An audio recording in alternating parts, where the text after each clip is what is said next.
Cabo? Right. I see Honorable Mchali is here and Honorable Singh is standing in for Honorable Rogers. So we are now correct. We can proceed. Yes, ma'am. Yeah. Okay. Thank you. Cabo? Good morning, colleagues, and thank you very much. Right. I see Honorable Mchali is here and Honorable Singh is standing in for Honorable Rogers. So we are now correct. We can proceed. Yes, and members of yes, SCOPA. ma'am. Okay. Thank you. I'd like to welcome all of you.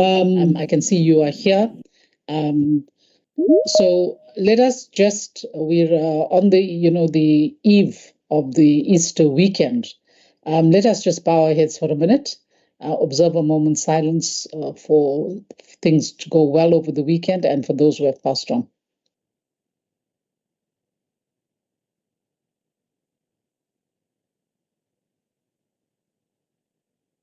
Thank you. Agenda is in front of us, people. We've got item 2 there, which is attendance and apologies. I must record that Honorable Rogers has submitted an apology for all the hearings, but has also arranged for substitutes. And in this meeting, Honorable Singh, Bradley Singh, is the substitute that has been sent to the meeting.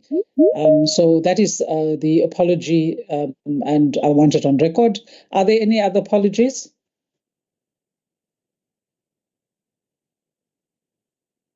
Okay, well, fine. We are duly constituted as per item 3, so that is fine. We also have with us representatives from the portfolio committee. Thank you very much, colleagues, for attending. We have representatives from the Office of the Auditor General. Of course, we have the Department of Transport here because that is the first hearing. And we have stakeholders present and our legislature officials. Thank you. I think Treasury might be with us as well.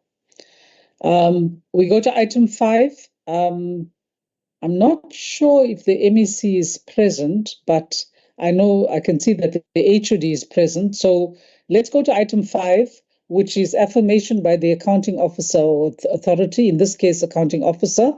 HOD, I'd like you to take the oath to speak the oath or affirmation to speak the truth. And together with that, if you could just identify any members of your team who will be speaking as well, so that they can take the oath or affirmation.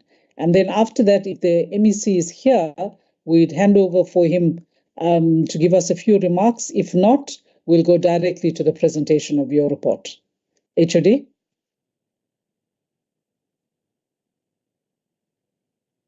Can I ask also, HOD, that you briefly open your camera so that we can see that you are here, and then you can close the camera.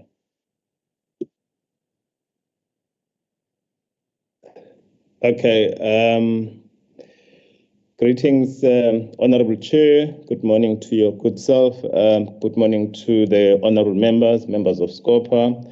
Can we just ask that we see you briefly, HOD? I'm trying to show my camera, honorable member. I'm not sure, it seems not to be allowing. Okay. All right, proceed. If I could proceed. We had some network issues where I am. I'm on the road to Zululand. Yes, honorable members, good morning. Good morning to members of the Portfolio Committee, and also I believe there's also colleagues from AG and also Treasury, colleagues from Legislature, Department of Transport colleagues, and all colleagues present in the meeting. I would like to swear that I will speak the truth and only the truth, Honorable Chair. As for the Honorable MEC, Chairperson, indeed, I would like to also register his apology. He is with the Honorable Premier. They are launching the Easter Safety program in Mhlatuze. So probably he said he was going to join briefly, but probably I think he's got network connectivity where he is. With that, just to mention, we have a consolidated report.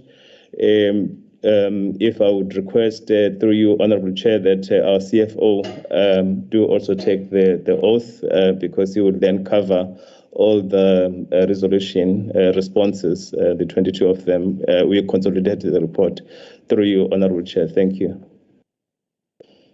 Thanks very much, HOD. CFO, if you can take the oath, and then I think we can go directly into the presentation.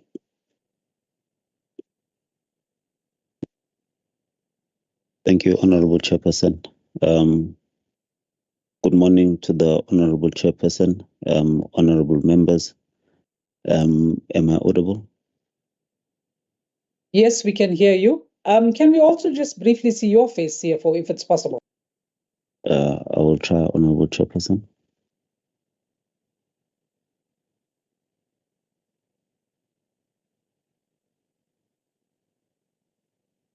Okay, that's fine. We can see you. Thank you, Honorable Chair. Honorable Chair, I will then request to proceed as requested by the HOD and then take you through the items. I swear to tell the truth, Honorable Chair, with respect of a presentation that I'll be making today. Honorable Chairperson and honorable members, I then would like to take you through the presentation in terms of our responses as a department. If allowed, I would like to share my screen, please, so that I can go through them as per the agenda. That is fine. Thank you. Proceed, CFO.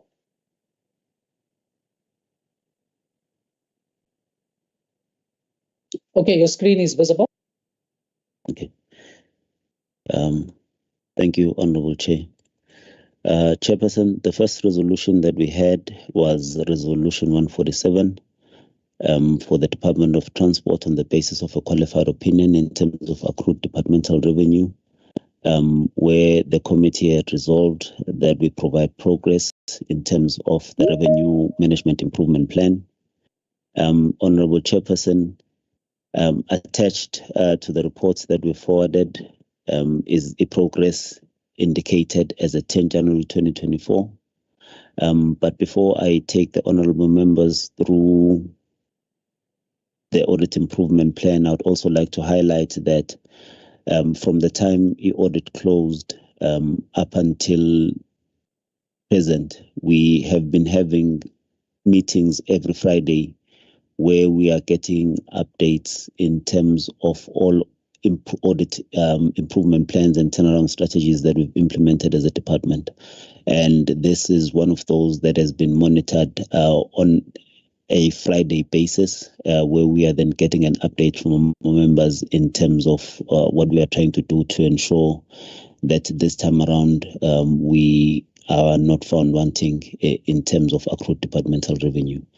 Honorable Chairperson, on our improvement plan on item number 1, we dealt with issues of unaccounted notices and written notice books. The task was completed by the department, where we accounted for all of our notice books. Item number 2, daily submissions on written RTI 05 notices. The task was also completed, where we had to ensure that there is compliance on RT 05 forms and daily submissions. We had to provide a list of all pass capturers and vacant admin posts at station level so that we beef up the capacity in terms of assisting in making sure that all traffic fines were captured. The task was completed and a list was provided where we were then able to assist in beefing up the capturers that were going to be capturing our traffic fines. Item number 4, we looked at the completeness of written notices issued. The process is still ongoing as our fines were still being issued as of today. But when we looked at the progress that was being made, even at the end of the third quarter, we were getting reports that were attached to the submission that we made to the portfolio committee.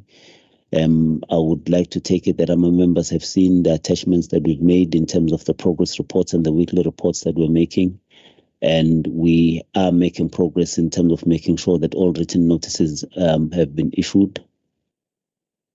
On item number 5, we looked at the procurement of Section 56 books and ensuring that those are issued at a central point where we've got control to see which books have been issued to which station, so that we have better control in terms of outstanding fines or outstanding books.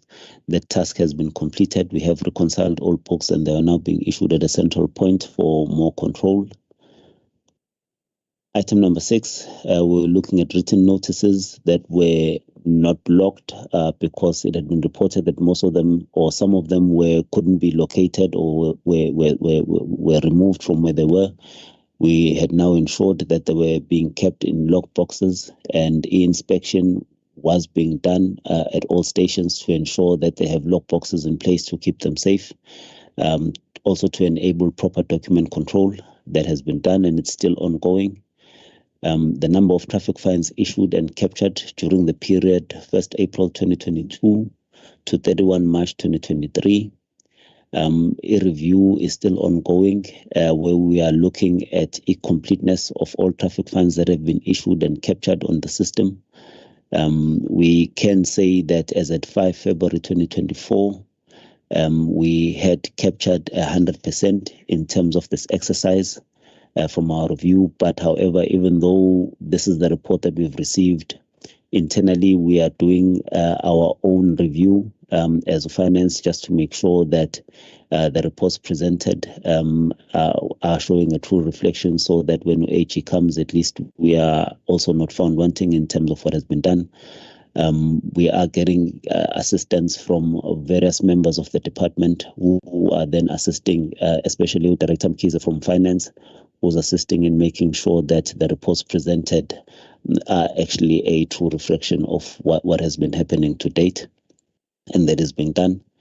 On item number 8, we're looking at a list of 31,041 traffic fines that were captured on the system with no notice numbers. We can update Honorable Chairperson and members that this task has been completed. We have updated all traffic fines with notice numbers on the system. We also looked at 1,722 notices on item 9 that were reflecting as duplicated. We have now corrected and removed those duplicates, and the task has been completed. We also looked at an issue of our notice books that were not accounted for at our RTI Ngutu station. Those have now been located and all books have now been found. The task has been completed, and we have put measures in place to prevent reoccurrences highlighted on the above matters, where we are now keeping them under lock and key. Item number 11, we're looking at incorrect capturing on OPA systems in terms of the traffic fine numbers or values or amounts, to ensure that we capture the correct traffic fine number with the correct amount onto it. The task has also been completed, and we've also provided refresher training on RTI stations. Item number 12, we were looking to improve the capacity of staff in terms of reading the RX1 report and the GRAP reports, where we were going to be providing a training. We can confirm, honorable members, that 26 station commanders have been trained, and even though training is still going, but we are safe to say that training has been completed on all stations and the task has been complete. Item number 13, where we were looking to improve on the use of digital platforms on the PODs that the department have purchased. The department has issued 589 PODs, and only 15 have not been issued. And these devices, the reason for them not being issued is just that they needed a reprogramming and reloading of a software. But we can safely say that the pods are currently in circulation and are working, which will reduce then the number of traffic fines that are manually captured onto the system significantly over the next coming years. And hopefully this will then eliminate the issue of fines not being captured properly onto the system, which then gave us a qualification. So that is in progress, and we are using those pods in capturing our traffic fines. On item number 14, notice books again. and capturing on OPAS on the notice books that were not accounted for. Those notice books have now been captured on OPAS, and the task is now complete. In terms of fines that have been written off, we embarked on a process to do a write-off policy as recommended by the Auditor General. That policy has now been done, and it has been approved by the accounting officer, and the process of writing off fines is underway, and it is now being guided by departmental policy. So the task has been completed in terms of ensuring that we have our policies in place to ensure proper write-offs and to be guided by legislation. Item number 16, we were looking at reconciling a revenue that has been received. This task is ongoing as it is being done on a monthly basis, with the month of March being the last one, but the submissions have been made where we are ensuring that all revenue collected is reconciled for each bank account under RTI. And that has also been reported on monthly reports in terms of the update and the progress. So that is also ongoing. Item resolution number 148, Honorable Chairperson, then dealt with our irregular expenditure with regards to 2022-2023, where it had increased by 3.16 billion rands, where the committee had resolved that we look at making our assessments in terms of the 1.4 billion rand under the PFMA compliance and reporting framework. And we are also going to be reporting on the progress made on the testing of all irregular expenditure when it comes to that one. In terms of our report, Honorable Chair, we have addressed the situation in terms of capacity within SCM, so that we can try and ensure that we make the assessments in terms of the 1.2 billion rand. And majority of that 1.2 billion rand had related to deviations that AG had deemed to be irregular. Of the 24 billion rand that was allocated to our service provider, the status, Honorable Chair, is as follows: that 2.5 billion rand of that that was relating to bus subsidies has been submitted to Provincial Treasury for condonation. 13.4 billion rand of that has been referred to Labour for consequence management, and the process is ongoing. 107 million rands of that has been determined not to be irregular, and submissions have been made. 17.7 million rands of that is in the process of being referred for forensic investigations, where certain instances were picked up that might warrant investigations of that.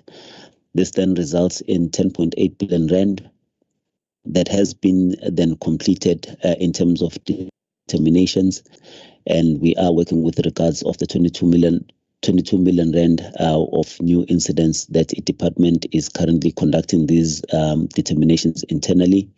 We have also increased our capacity within internal control to assist with doing these determinations, where during the financial year, if I'm not mistaken, I think we appointed just over 10 internal compliance officers, replacing vacant posts that were there. We also appointed our deputy director under internal control to ensure that we strengthen our internal control processes and ensure that we are compliant in terms of our procedures and regulations that we've stated as a department, to reduce irregular expenditure and ensure compliance in all aspects.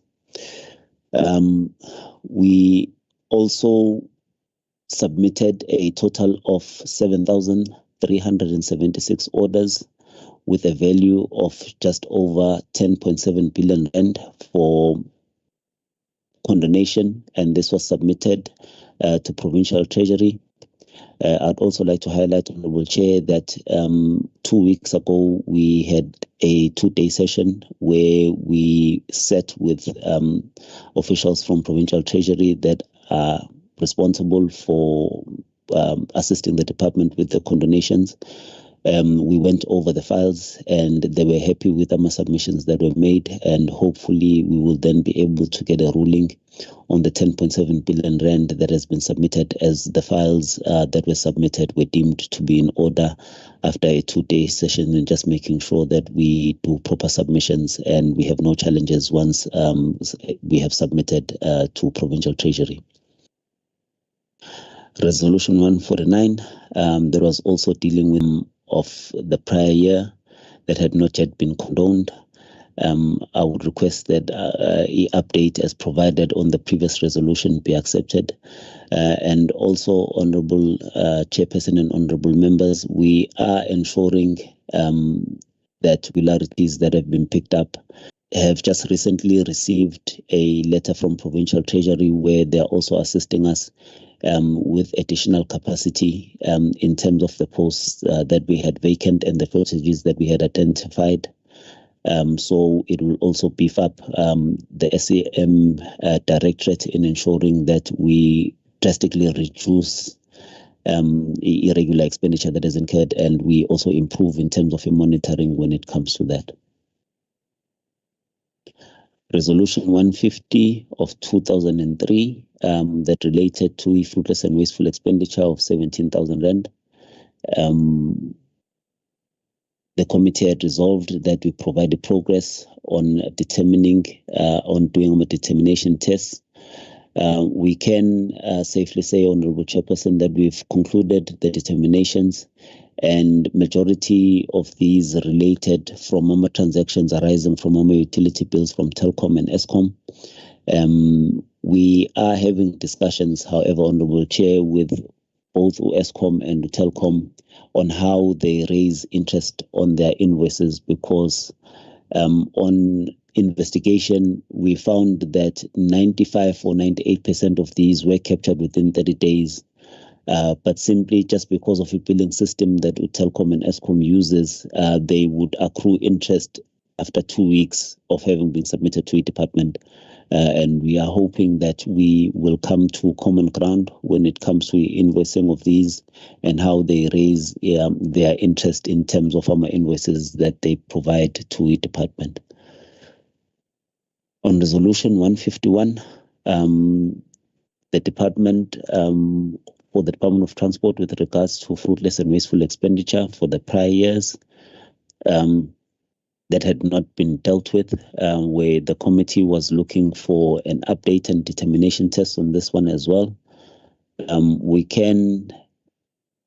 We have provided a breakdown in terms of what makes up the balance, Honourable Chairperson, which are transactions that are starting from the 2018-2019 financial year, 2020-2021, 21-22 and 22-23 financial year in terms of former values. We can say that we have made certain recoveries with regards to item number 2 for P318 from RHDHB, where we had received 310,000 of the 734,000 rand that was raised as a recovery process. We are still ongoing in terms of recovering the balance of that 734 million rands. For the 2020-21 no-shows, we have approved our recoveries for up to 12,000 rand. And our disciplinary processes are still ongoing on the other matters where we have instated recovery processes when it comes to that. Resolution 152, which related to unauthorized expenditure from previous years to the value of 3.18 million rand, where 1.53 million rands of that related to the 2022-2021 financial year, and 1.65 million related to 2021-2022 financial year. We can say that, Honourable Chairperson, the unauthorized expenditure was approved as a first charge by Provincial Treasury for both these financial years, and we are just awaiting Provincial Treasury to finalize their processes on the implementation of the first charge against the department. Resolution 153 which related to the achievement of planned targets under Program 2 infrastructure, where the AG had reported that we had achieved 71% of our targets while having spent 100% of our budget. Where the committee had resolved that we put in measures to strengthen the oversight and the monitoring of spending against key service delivery targets. I would like to praise the honorable members that yes, we have implemented these measures, as we have indicated that we have our Friday meetings that deal with issues of performance, and also that deals with issues of expenditure and expenditure control. And in the long term, we would like just for the honorable members to note that some of these discrepancies would keep on coming up now and again, as some of these projects are long-term projects, more especially when you are dealing with construction projects. For example, bridges, where you would have 90% of expenditure that would be there on a certain financial year, but with no performance output because the bridge would not be complete. So these are some of the reasons why some of these would not show 100% expenditure with 100% outputs, because some of these are then just determined by what is required for an output to be deemed as complete. With our roads, on some of them, you would find that the road is complete with just the issue of a line marking before we can then issue a completion certificate, where you would have almost 99% spent of the budget without any output being reported just because a line marking has been put down. So on some of these, there will be certain discrepancies when it comes to infrastructure projects and how a reporting is done in relation to our outputs. But we can assure honorable members that we do have processes in place to ensure that we pay for goods received and that there is value for money in terms of what we've paid for on our infrastructure projects. On Resolution 154, which dealt with non-compliance with regards to legislation of annual financial statements, this came up as a result of a department receiving a qualified audit. Therefore, it raises a non-compliance with regards to financial statements. Honorable members, we would like to provide an update that says that the department has implemented a 3-phase approach for its audit improvement to deal with non-compliance, where we have dealt with the issue of a strategy that is dealing with the accrued departmental revenue, which is what got a departmental qualification in the last financial year. We have also dealt with the issue of a supply chain management turnaround strategy, where it is being monitored also on a weekly basis and progress reports are being provided. And on this one, honorable members, I would also like to highlight that on audits that have been done on SCM by Provincial Treasury, in their reporting, they have highlighted that there is a significant improvement in terms of issues that were raised in the financial year, meaning that the processes that we have put in place are actually assisting the department in ensuring compliance when it comes to SCM matters and improving the findings that were raised by the Auditor General. We have also implemented our internal control framework as a department to assist in ensuring compliance within the department. And we can report, honorable members, that we have conducted internal control inspections on all regional offices where AMA reports are being shared on a weekly basis with the relevant responsible managers, where they are now answerable to where there may have been flaws in terms of internal controls, and measures are then improved to ensure compliance with all policies and legislations of the department. And this is also ongoing, and we will continue just strengthening our internal controls as a department to ensure that we prevent any non-compliance issues with relation to our financial statements and the submission thereof. And honorable members, on the agenda that we deal with on every Friday, I think this is the agenda that we deal with as a MENCO every Friday, where we discuss the issues of a turnaround strategy. We discuss the issue of our internal controls. We discuss the issues of revenue, commitments, assets, contract management, and consequence management, procurement plans, and also our expenditure versus the budget on a weekly basis. Because as much as we only received a qualification on one item, we felt very strongly that we must not lose sight of other matters where we were not found wanting. We just need to ensure that we keep those intact and we don't drop the ball on all others, and we improve when it comes to those as well, so that hopefully in the 2023-2024 financial year, we can improve our findings in relation to the audit report.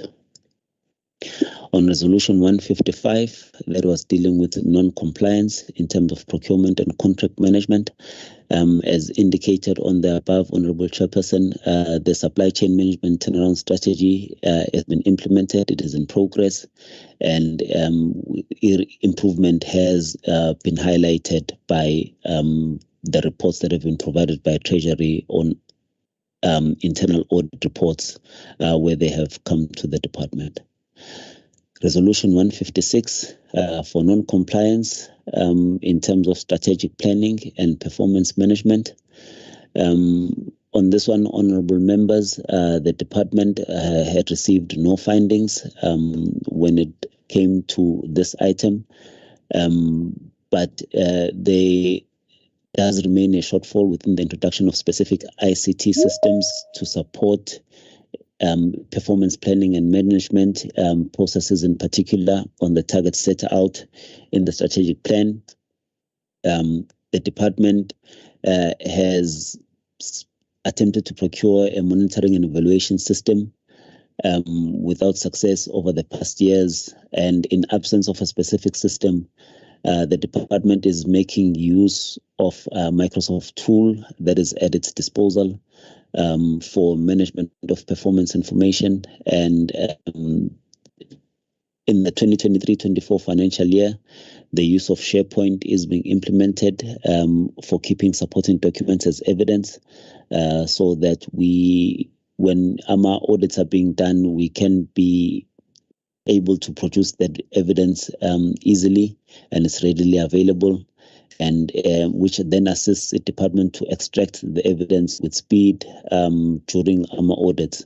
So even though there is no monitoring evaluation system, we have made use of either systems that are available within the department to ensure that we keep the evidence that assists then in the monitoring and validations of information that has been received under this item. Resolution 157, where we had to deal with prior year audit recommendations that were not implemented.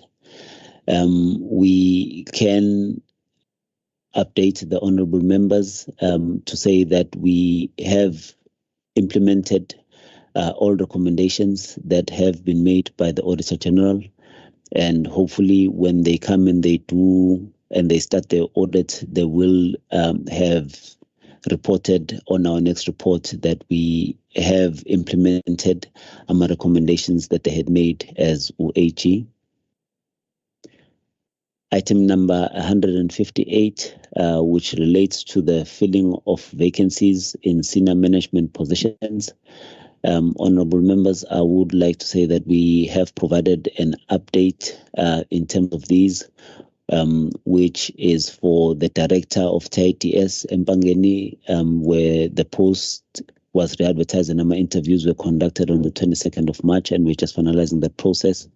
And we've also provided an update on 3 directors for public transport, monitoring and compliance, human resource practices, and Director Human Resource Development, and also on the Director Financial Accounting and Director Management Accounting.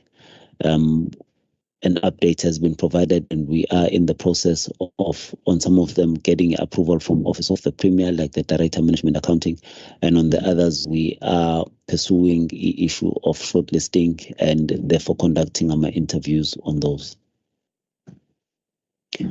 Resolution 159 that dealt with material irregularities in respect of contract ZNT 3837/15T.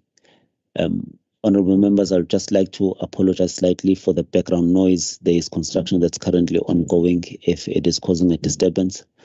Under this item, honorable members, I would like to note the progress that has been made so far with regards to this one. We have responded by saying that we have also updated the Auditor General with regards to this matter that is currently with our legal services, where we are pursuing issues of recovery, and the matter has also been forwarded to a state attorney on the matter that is currently dealing with performance guarantees of certain contractors and we are in the process of recovering an amount of 2.4 million rand when it comes to these contractors. And even though we have written and we have sent notices via the sheriff, some of these have been exhausted as we have received nil returns when it comes to them.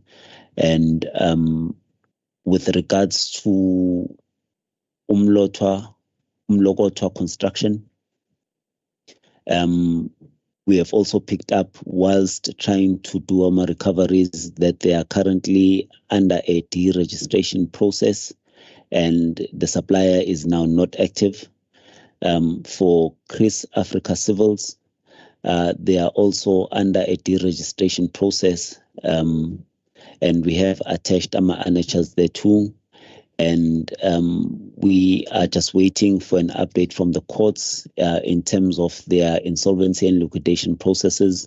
And hopefully, if there is anything that can be recovered from the courts in terms of liquidation, we are hopeful that we may be granted a favorable judgment when it comes to the settlement of their debt after they have been wound up and all processes have then been finalized. With the resolution 160, that was also dealing with the element of immaterial irregularity with regards to the suspension of work on the construction of our border wall or Mozambique border wall. There is an update that is being provided where the matter is currently being investigated by the SIU, and we are awaiting a final report. However, each department has put up measures as recommended by the Auditor General to prevent any reoccurrences on the matter.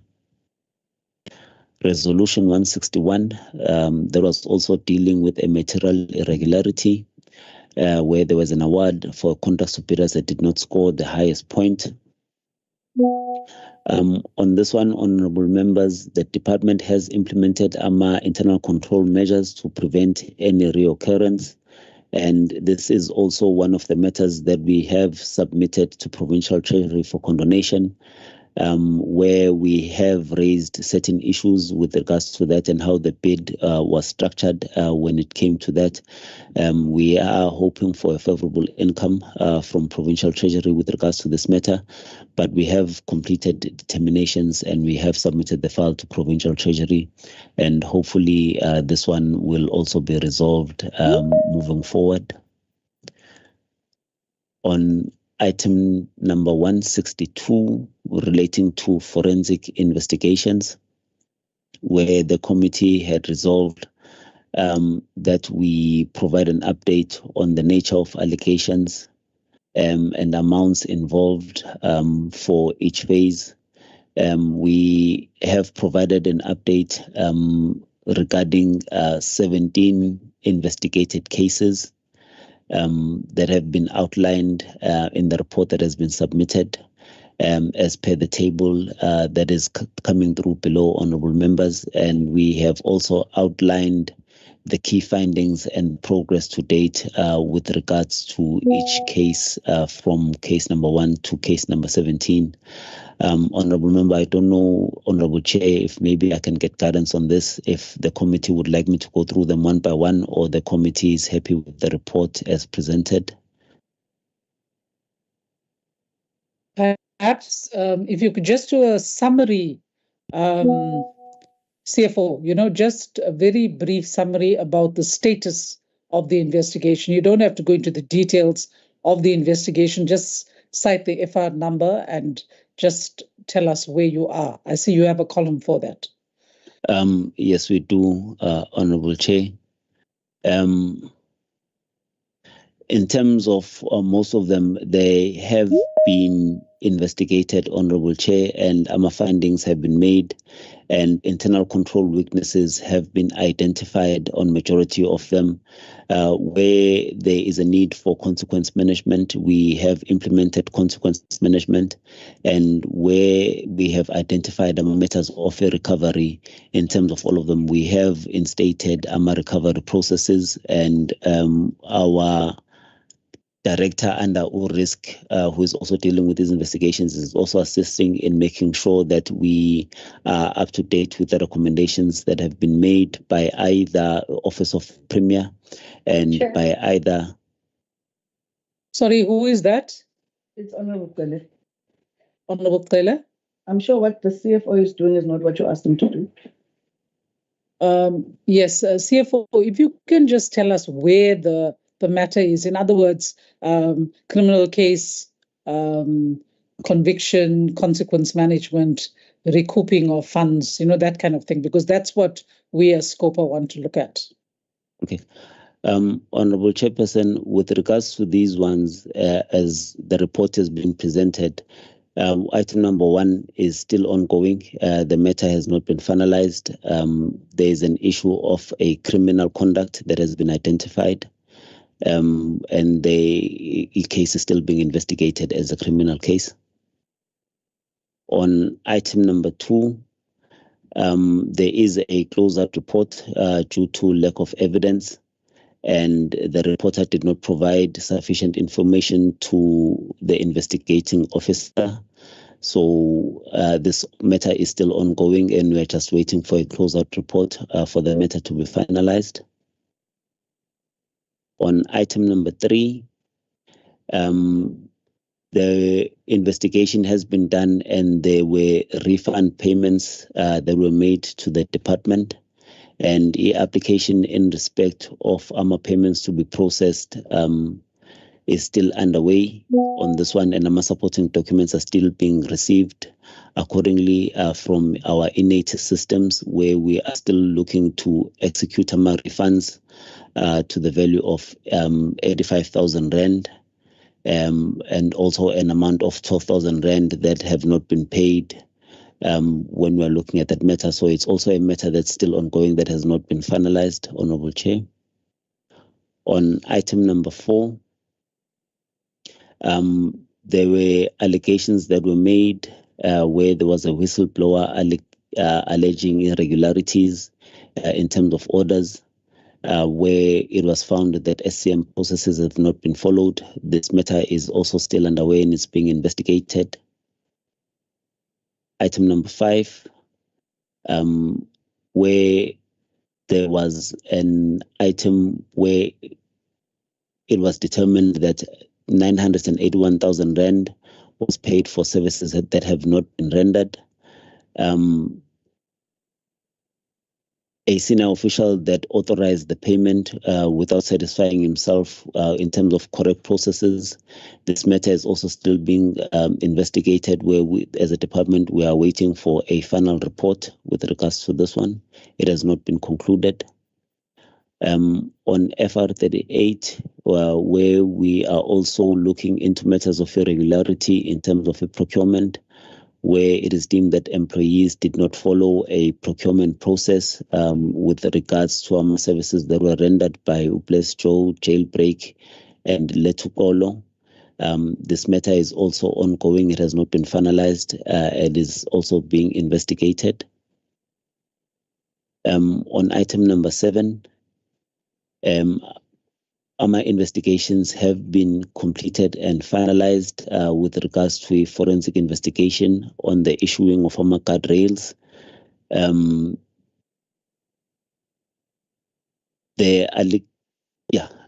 I think on this one, Honorable Chair, we are still implementing AMA recommendations that were highlighted in the final report for implementation, if there were any that were deemed. On item number 8, that relates to payments made for materials that were not on site.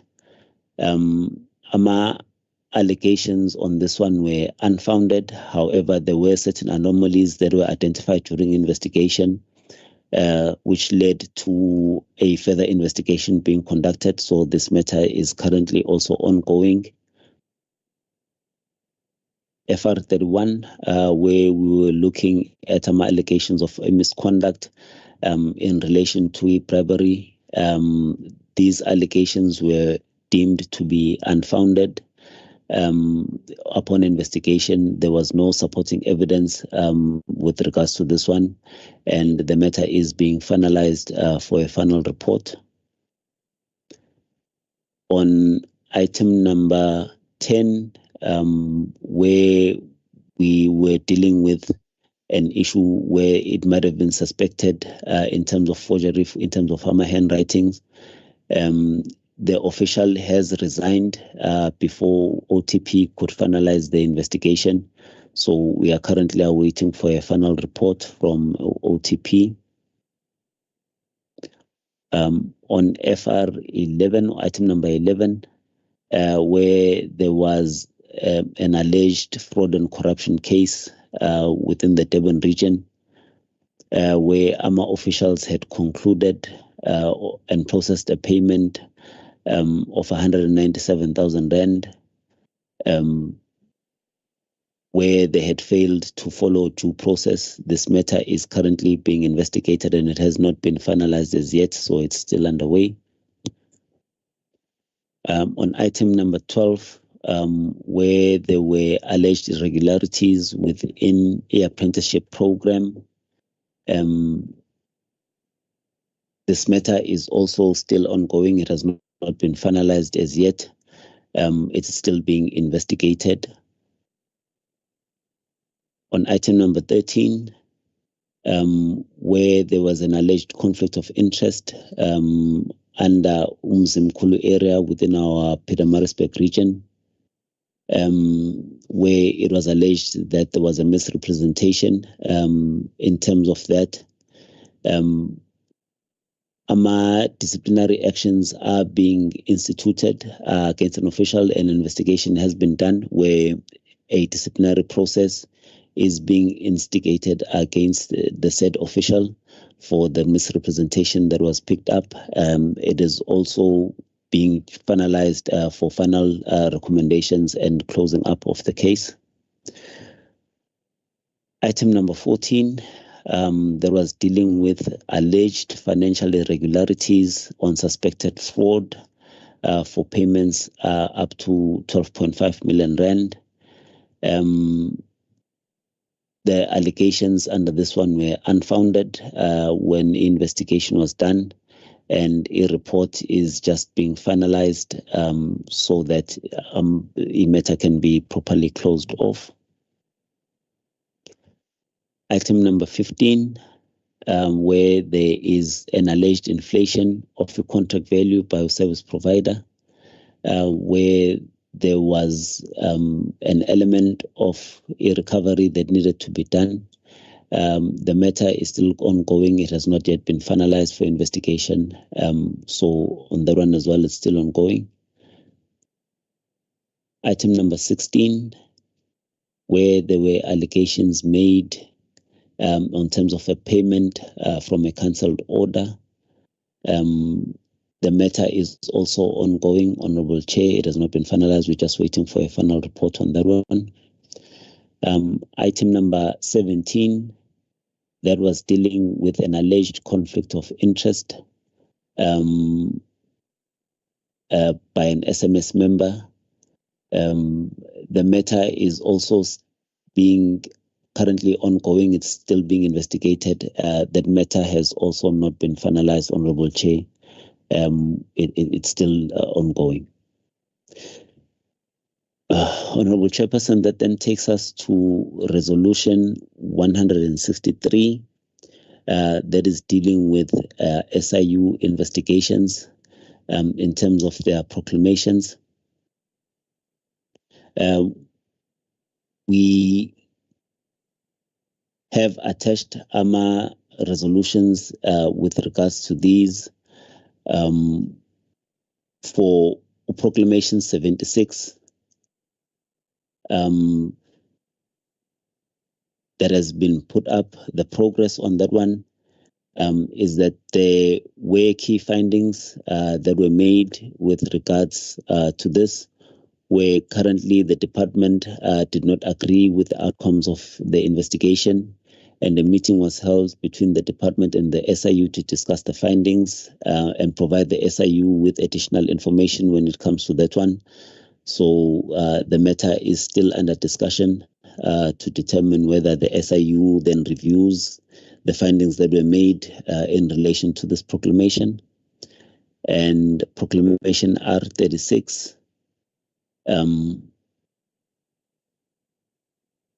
the case was concluded under this one, and 2 officials were disciplined and received final written notices when it came on to this one.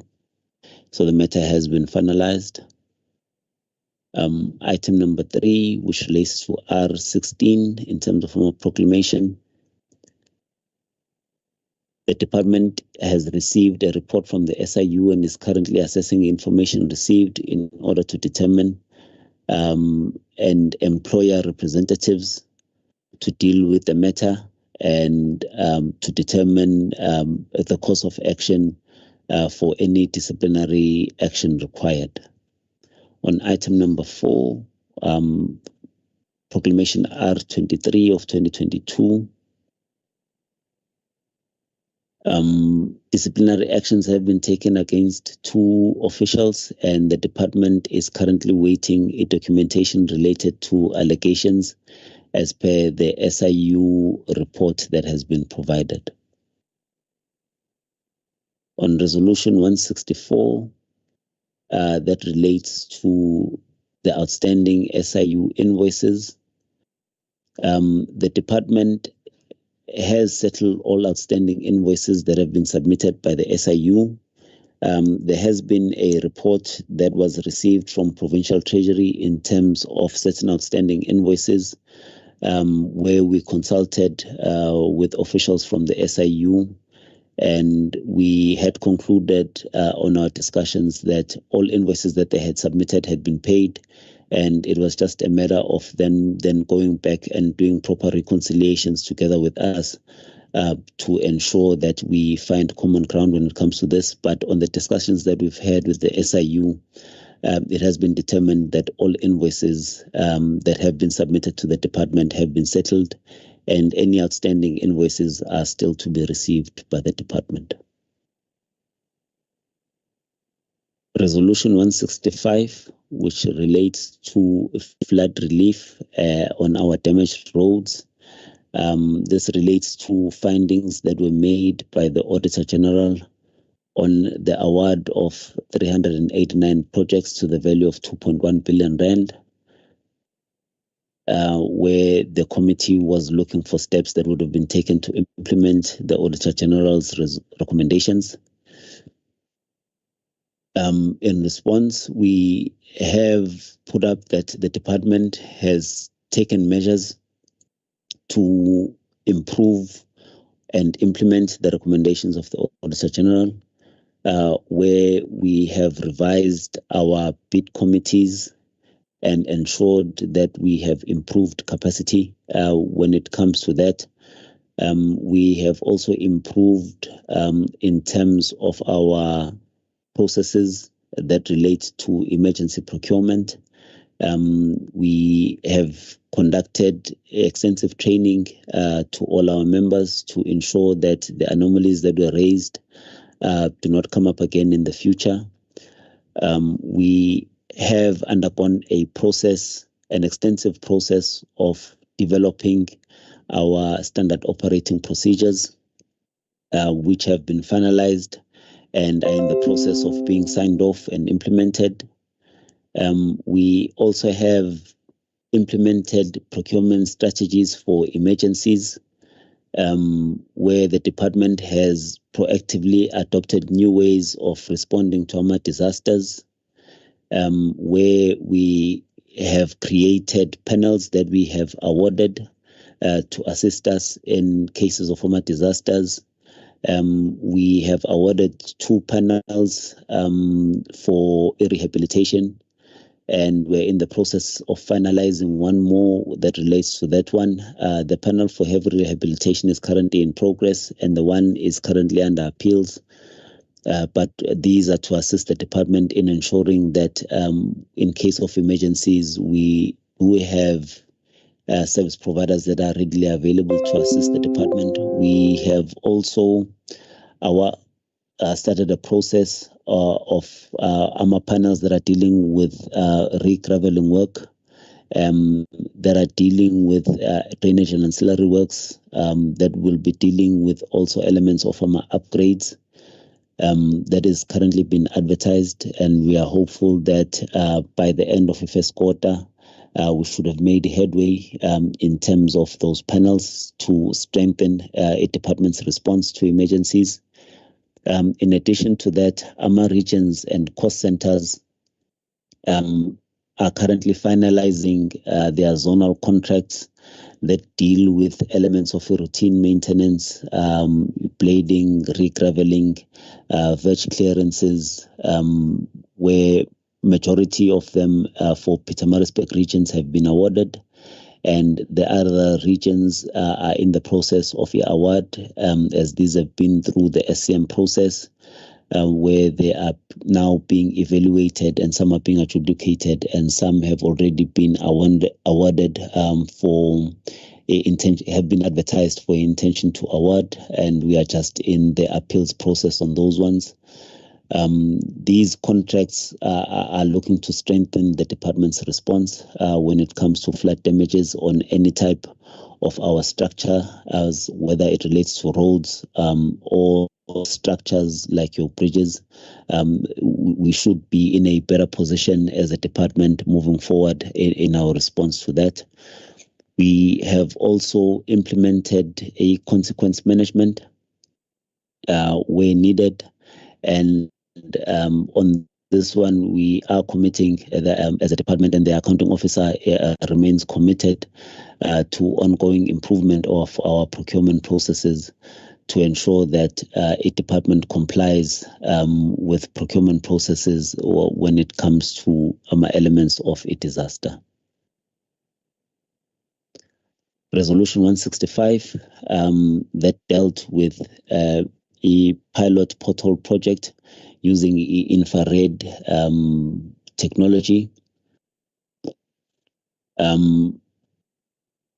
We also have implemented AMA recommendations that were made by the Auditor General when it comes to this one.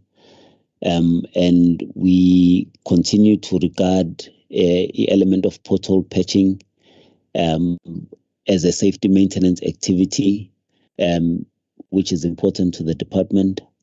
In response to the findings that were made by the AG, so that we implement the recommendations, we are looking at the overall road condition improvement strategy, where funds have been allocated for our pothole patching program and safety maintenance activities, where again we are also looking at ensuring that we safeguard our network and it doesn't deteriorate further and become a safety hazard to all road users. And we do know that our blacktop network was not in a very good state, where it was sitting in a poor to a very poor condition. And with the heavy rainfalls that have come through, it has affected our network severely. But we are hoping that with these term contracts that we have put into place, we will be starting to see an improvement in terms of the rehabilitation of our road and the patching up of our potholes. In addition to these, we are continuing with our road condition assessments, and additional human resources have been added to ensure that we intensify our capacity within the department to respond to the issue of pothole and maintenance with that regard. And our panels that we have established for the light and heavy rehabilitation and resales will also assist the department in ensuring that we rid our province of armor potholes to the best of our abilities, and we ensure that there is a safe road network for users to be able to travel on. And the department has a project team that did my assessments that were executed by the service provider on the 12-month warranty, and where there were findings relating to any deficiencies that were picked up, those deficiencies have been repaired, and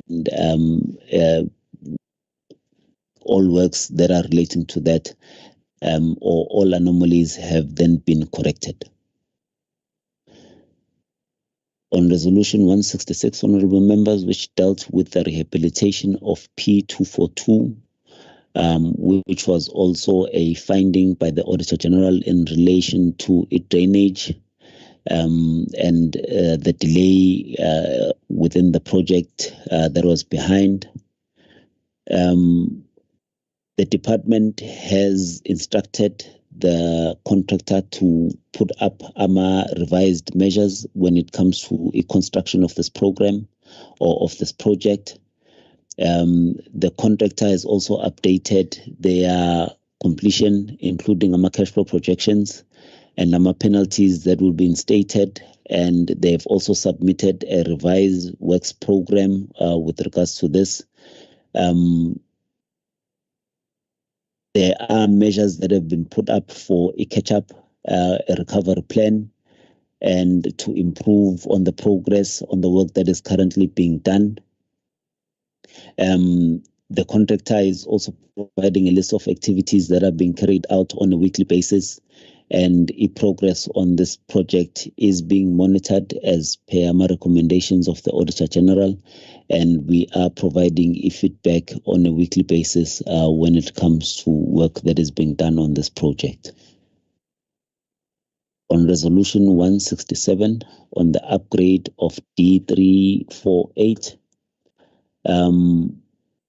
where there was a finding by the AG with regards to the maintenance contractor that could not repair a damage caused by lack of drainage. A department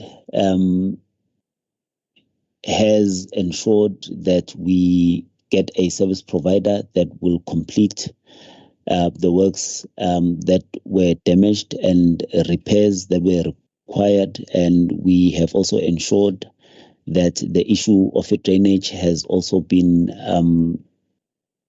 done, and all work that was found to be in poor conditions have now been fixed, and there is a contract that is currently in place as a zonal contract that is ensuring a maintenance of that road to ensure that we remove any debris that is on the verges to prevent any reoccurrence or any deterioration on that road coming through.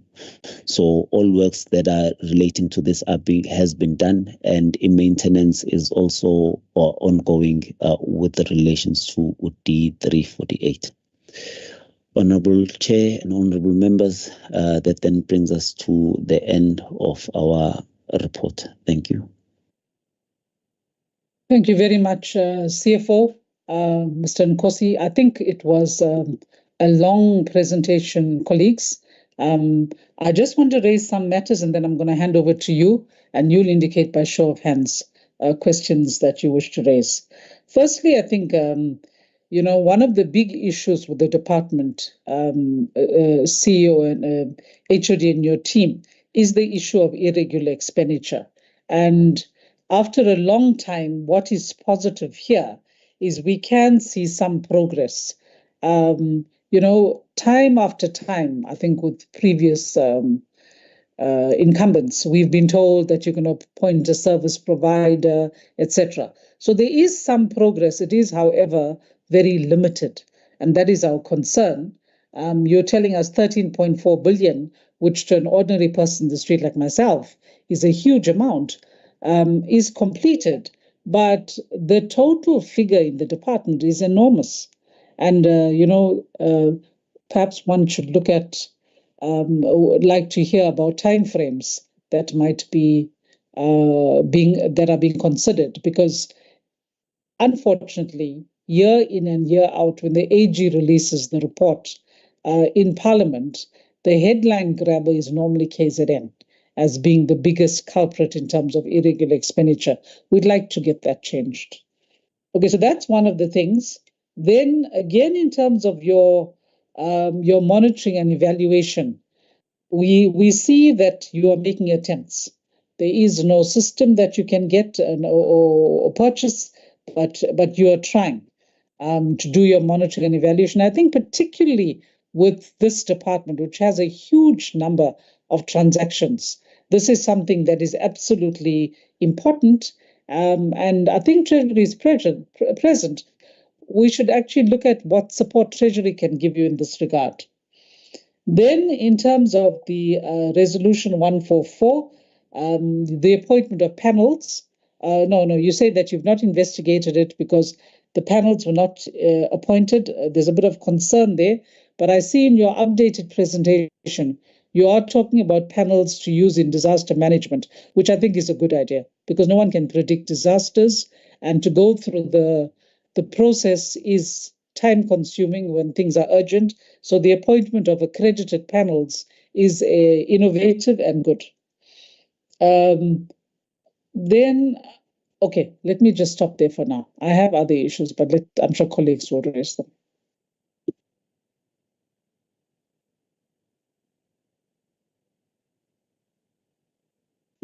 Colleagues, please shout out if I'm not seeing your hand. Honorable Taylor, Chair. Okay, Honorable Taylor, is there anybody else? Okay, Honorable Taylor, go for it.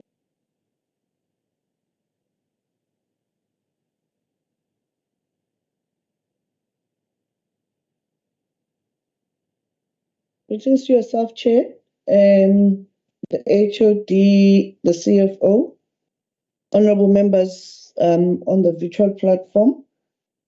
I think, Chair, one must firstly appreciate the report that has been given, even though, as you've said, the numbers are shocking. I know it's not the first time that we've seen these numbers.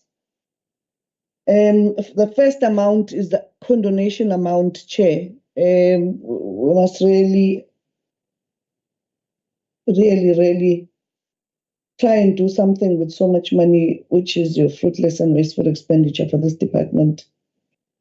And that 13 billion for labor consequences, I'm not sure what does that mean. In the first report that was in the beginning of the report. In most of his responses, the CFO is saying that we are going to strengthen our internal control. But towards the end, he gave us a whole explanation of his internal controls. I just wanted to check that all this information it is giving us towards the end, is it what he's going to be implementing with all these cases that are there where he says we're strengthening internal control. We're strengthening internal controls on almost quite a dozen of them, Chair.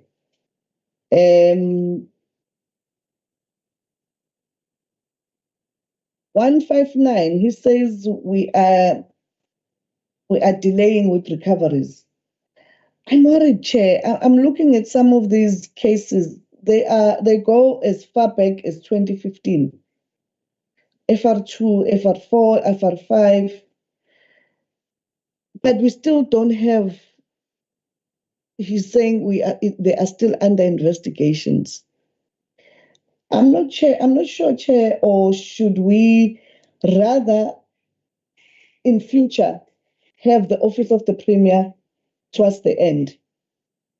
Because as far as I can understand, most of these investigations are done by the Office of the Premier. Now you've got matters here which are still outstanding as far back as 2015 where we don't have any resolutions. And then Office of the Premier is brought into question. And we won't have follow-ups with the Office of the Premier. I think perhaps in the next term, if we do come back, one of the things that we must prioritize as SCOPA is to make sure that the Office of the Premier is the last to present when it comes to the departments. I think it's 159 where you're saying 2.4 million. We are still in the process of recovery. And this is not the only amount where the department says we are still in a process of recovery.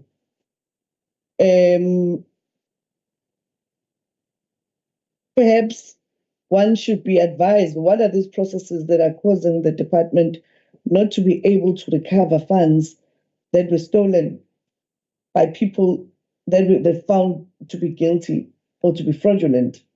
What is stopping us from recovering them? I understand that they're saying some of these companies have been deregistered, but what is stopping us to recover these amounts? Is it lack of capacity? Is it lack of finding out who are the directors of the company? I'm not really sure. These amounts are quite big too. That's my one, Chair. FR12 still under investigations as far back as 2019. I think you've covered me, Chair, when you are speaking on the issues of monitoring and evaluation. And it's a pity that the MEC is not here, because some of these amounts are quite humongous for us just to accept what we are given here, Chair. But let me listen and hear what the colleagues are going to say. 13.4 billion. Yeah, no, Chair. Thanks. Thanks, Honorable Cela. The 13.4 billion is the tip of the iceberg. But I see the hand of Mr. Root, our legal advisor. Ms. Root. Yes, thank you, Chairperson, and good morning to you and all honourable members and also the departmental officials.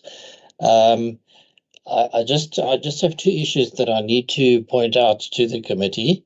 The first one is the issue of the SIU invoices. SCOPA received a report from the SIU and it's dated 31 January 2024.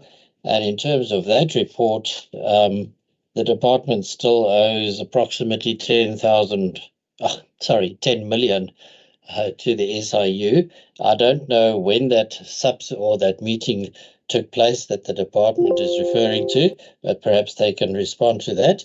And then the second issue is also the issue of the forensic reports. Chairperson, that this is a real problem. I do agree with the sentiments expressed, especially by the Honourable Tele. Certainly from a legal perspective, the responses are not satisfactory. A forensic investigation has been completed. The report is there. It must be implemented. Now, we have been trying to draft our resolutions in a way where we respect confidentiality because processes are still undergoing, especially disciplinaries and so on, and therefore we have refrained from calling for the actual reports themselves. And I wonder if in terms of the resolutions going forward, one shouldn't call for those reports again, copies of the actual reports. We need not see the entire report, but we need to see at least the executive summary and the findings and recommendations. And then only will SCOPA be in a proper position to interrogate the department. But it certainly is not a satisfactory response to say that the matter is still under investigation. I don't understand that response at all from a legal perspective. And perhaps if we call for the actual reports, it can be done under confidentiality provisions. So it will be in camera for the committee only. But at least the committee will then be furnished with proper information, and then only the department will be placed in a position where they have to respond fully, also in terms of timeframes and so on. Some of these, if an investigation started in 2015, Chair, that the civil recovery is impossible, the claim is prescribed, and that's the issue really. And also perhaps the detailed interrogation of these forensic investigations should perhaps be a standing item on portfolio committee agendas, because that's where they can really zoom in on the matter. Thank you, Chair. I thought I should just raise those two issues. Thank you. Thank you very much, Eric. In fact, they are important issues that you're raising, because when we look at the investigations, right, the SIU one is R76 of 2022, right?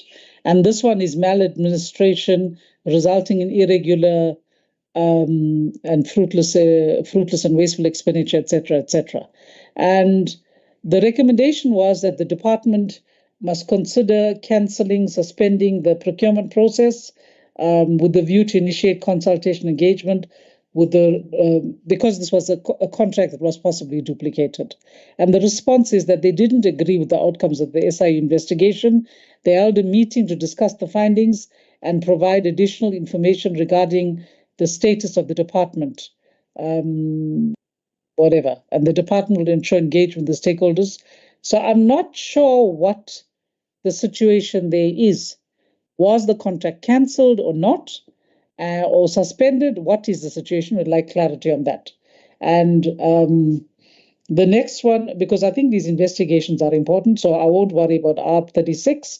But then when you go to R16 of 2021 and R23 of 2022, I agree with you. The issue of prescription, because the more you delay here, the next response is going to be, well, we can't claim anything from these people because the legally prescribed time has passed by, which means that funds that could have come back are gone. And, this is an issue. Like here in one, you've got a triple B certificate. This is in the issue of the barrier wall. And you say that what was recommended was disciplinary action against 11 officials. The progress here is currently assessing the information received from the SIU in order to determine the appointment of a knowledgeable employer representative in the matter. Okay, so again, we don't know when that report was received and what is going on. The department will then determine whether to proceed with the disciplinary action or not. But there's a report. It's saying disciplinary action against 11 officials. What is happening? Are you now going to conduct another investigation? So for me, it's a problem. And colleagues, I think this is extremely frustrating, particularly with this department, because this is the department that gets the qualification in the province. This is the department that has the hugest amount of irregular expenditure, and it's fraught with these irregularities. Then, and just in that context, on the issue of this barrier wall, I recall seeing, and I'm sure the Premier, we wouldn't want the Premier to be embarrassed, but I recall the Premier making some announcing that this barrier wall was up and running and going well. But if it's a process that's being fraught with irregularities, I don't understand what's happening. And I would hate for the Premier to be put into an embarrassing position by one of the departments under her watch. Then R23, these are the contractors. We've had some report on it.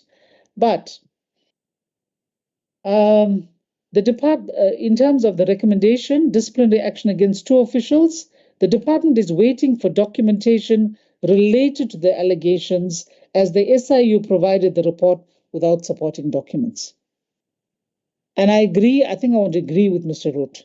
that whether it's in camera or whatever the situation, sign confidentiality. I think as SCOPA, we're going to ask for these reports to be provided so that we can decide, because the reports that we are getting here are not adequate, and they don't leave us with any comfort, because in terms of this, nothing has actually been done. You're waiting for documents, waiting for this, waiting for the other, and yet the investigation is completed. The SIU report is done. It would be tabled to the president, I'm sure, if it hasn't already. And the recommendations are there. So I don't understand this. And for me, it is a problem. It really is a problem.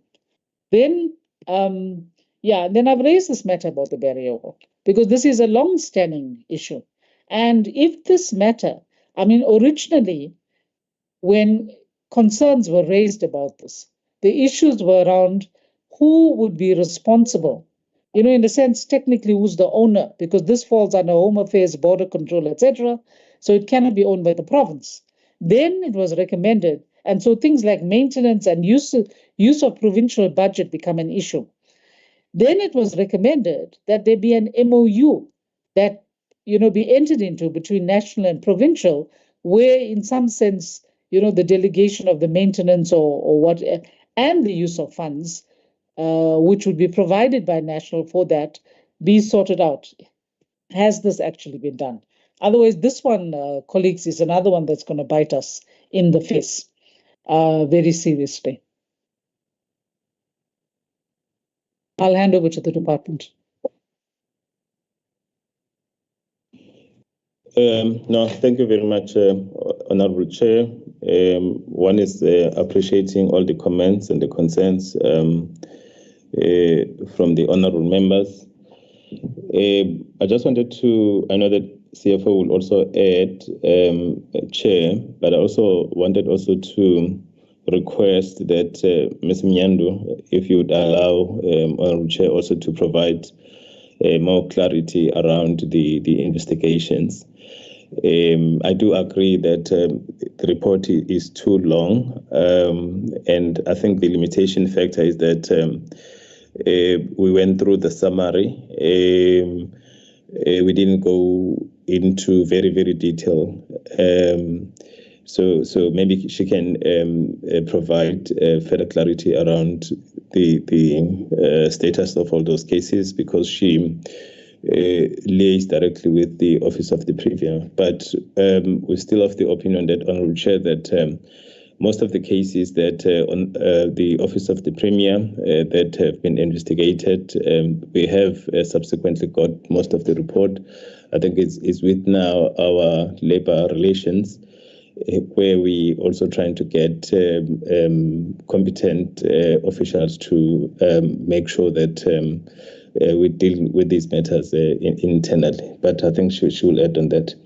But on the border wall, Chairperson and honourable members, yes, indeed, you'd recall that this project started many years ago, probably around 20, if my memory serves me well, 2017, somewhere there. And then it was implemented in phases. It's the phase 1 that was a problem. And the phase 2 and 3 that is ongoing is definitely above board, that the Honourable Premier has launched after the communities on the far north were subjected to fear, and also they were robbed. So then the cabinet took a resolution that we then proceed, because the department stopped after the phase 1, and we then presented all the challenges around the phase 1. And then the cabinet took a resolution that, yes, indeed, we need to make sure that we engage national public works, which we are implementing this project in partnership with them. There are MOUs in place. Also, some of the funding is coming from them, so that we can definitely confirm that the current project, in as much as it hasn't been audited like the phase 1, but we're of the opinion that we ticked all the boxes to make sure that it's done accordingly. And also, The irregular expenditure, honourable members, it also, the challenge has been, I must be honest that, yes, indeed, when we started investigating all these cases, more especially the condemnations, these are old cases and old contracts. Some of them, you'll also recall the Vuguzake, some of them are old as 2009, you know, the security contracts and some of the 4197, 4198 contracts. Those were panels that were led by the department many years ago, which they were audited for a few years, but eventually after, I think it was around 2018, then they were found to be irregular, to be implemented irregularly. And then we had to go back and declare and investigate all the irregular expenditure, which started prior years. And subsequently, most of these contracts have been stopped. The Vuguzake, it's no more. It's not within the department. We started with the contracted development, and also the other contract that you're referring to, I think it's the ITMS chairperson that was investigated by SIU, which expired last financial year. Subsequently, so some of these contracts have been terminated, and some of them are not being implemented further. But safe to say, in terms of what also is taking a little bit of time, in terms of discipline and also condemnation, is the issue of trying to trace, yes, quite right, I think CFO probably covered, but at high summary, the issue of these companies. Some of them are being deregistered, and I think he also indicated that some of the officials also resigned. Obviously, as soon as the official resigned, we go criminally, and then that is out of the hands of the department. Then it becomes a criminal matter. So those are the challenges that we're facing. I think it's bulk of them, which we're dealing with prior years. But while we're dealing with prior years, we also need to stop further bleeding going forward. But where we are, Chairperson and other members, we're comfortable in terms of the processes and processes that we've put in place. But if I could just allow probably a CFO just to add on some of the questions, and also maybe Ms. Mnyando, who is the Director of Risk that deals directly with these cases, just to shed the light with honourable members where we are with some of the investigation, more especially in relation to the FR, through you, Honourable Chair. Thank you. Ms. Mnyando, and could you please then take the oath of affirmation before you proceed? Good morning, Honourable Chair. Morning, Honourable. May we also just see your face for a minute? Okay.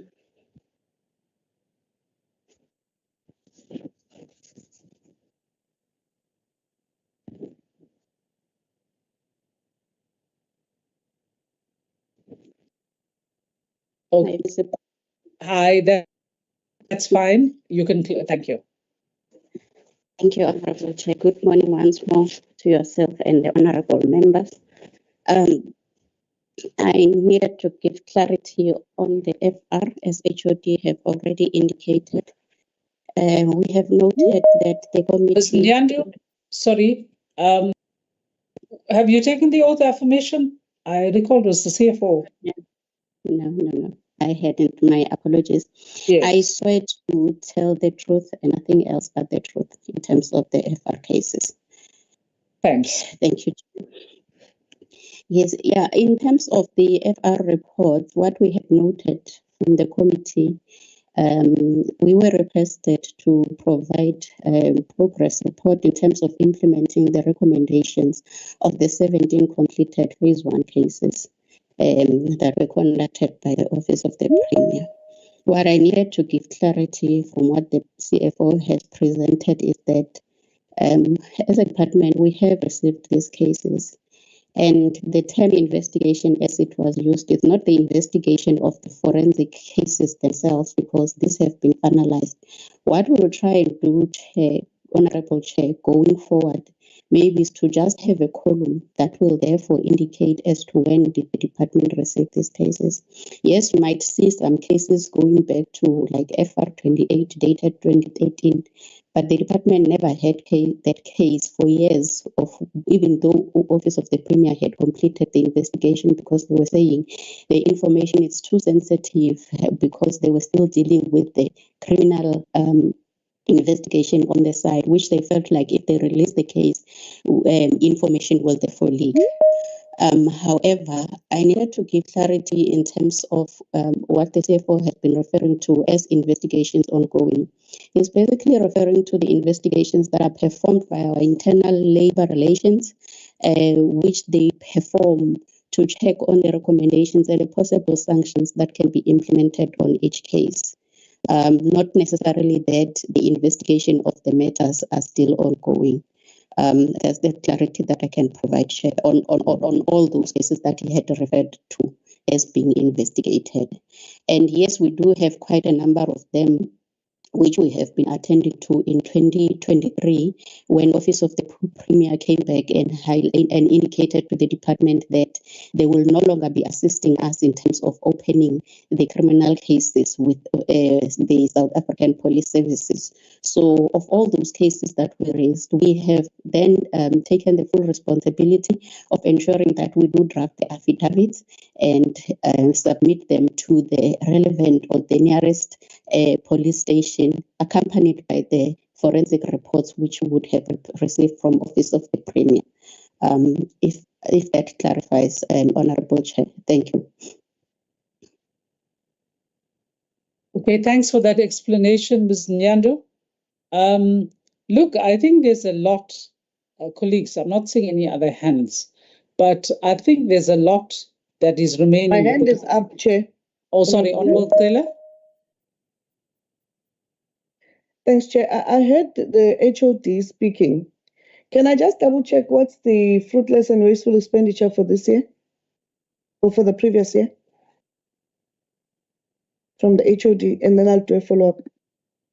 HOD?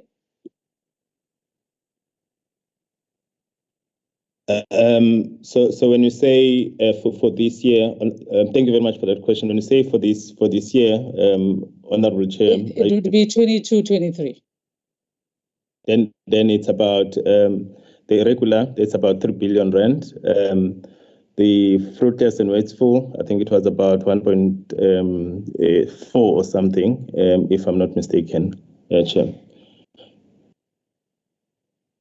The reason why, Chair, I'm asking this question, you see, I have a problem with this issue of these officials who come to SCOPA and they tell us where we are quite comfortable with the process. It's the words that the HOD has just given to SCOPA. They have wasted more than close to 5 billion of taxpayers' money because of their own weak processes. And he comes to SCOPA, Chair, and he gives us that response. He comes to SCOPA and he says to us, we are quite comfortable with the process. And I'm not going to accept that nonsense, Chair. That kind of response is what is making us to be where we are today. Because these officials think it's okay for them to waste close to 5 billion rands of taxpayers' money when our roads and we've got potholes and this government is being sworn by people all over. I think that one must be retracted by the HOD. I'm really upset, Chair, with this kind of response. And we're not going to accept it. Thanks, Honorable Taylor. Just to refresh our memories, this is Resolution 151, right? The accumulated balance of fruitless and wasteful expenditure incurred in 2021 and 21-22 was 1.46 million, right? And what we wanted was the root causes, disciplinary action, steps taken to recover any losses and the amount of any losses recovered or written off, measures implemented to address all internal control deficiencies to avoid a recurrence, as well as the effectiveness and adequacy of those measures, outcome of any criminal investigation, and steps taken pursuant, and timeframes. So the response we've got is they have an accumulated balance of 3.722 million, right? There's 734,000, as well as the Mozambique border one, 2.351 million, that is under recovery process. They have written off some of it, presented some of it for writing off. And in terms of approvals for the, there's 310, it's actually 322,000 that has been approved. So it's not at all a good picture. And I think Honorable Taylor is correct. And I think that this matter, look, what we're going to have to do is we're going to have to go back, Honorable Taylor, and the department's going to have to go back, and we will have to reflect our concerns here. But I'm glad that the portfolio committee is here as well. I think these are matters that have to be followed up urgently. There's you see, fruitless and wasteful expenditure, as you know, our colleague Honorable Nkosi would say, it's unacceptable. It's money that's thrown down the drain, right? And they are normally, unless there's a reasonable explanation, those are funds that can be recouped. Now, in a province where we've had cuts, where we require every cent of the public purse, it's not acceptable not to do this. Besides which, we want to send a clear signal to those who are not doing things correct. I mean, as the ANC, we get lambasted, right? But as the ANC, we are saying that we are clear on this. We want consequences. And here is a case where we want to see consequences. HOD and your team.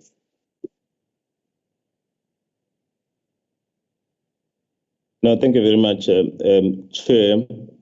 No, indeed, I think when one was just referring to say we're comfortable, I was trying to explain in terms of how we've gone so far with the department. And remember, Honorable Chair, we used to have over 20 billion irregular expenditure. So we're trying to make sure that we get that condoned and matters are being investigated. But if it's interpreted as if one is comfortable with fruitless and wasteful expenditure, I would really apologize and also withdraw that, Chairperson. But I see the hand from CFO. Even if it's R1, if it's fruitless and wasteful expenditure coming from the state coffers, no, indeed, that is absolutely not acceptable. But probably I think CFO is wanting to add. And then I can add if there are any other gaps that probably after he has explained. Thank you very much. Okay, CFO. Thank you, Honorable Chair and Honorable Members. Honorable Chair, I would just like to point out a clarity or correct a statement that was made and put clarity to it. If I can just please share my screen, Honorable Chair, with regards to a fruitless and wasteful expenditure. Honorable Chairperson, our balance, yes, is 3,722 million rand.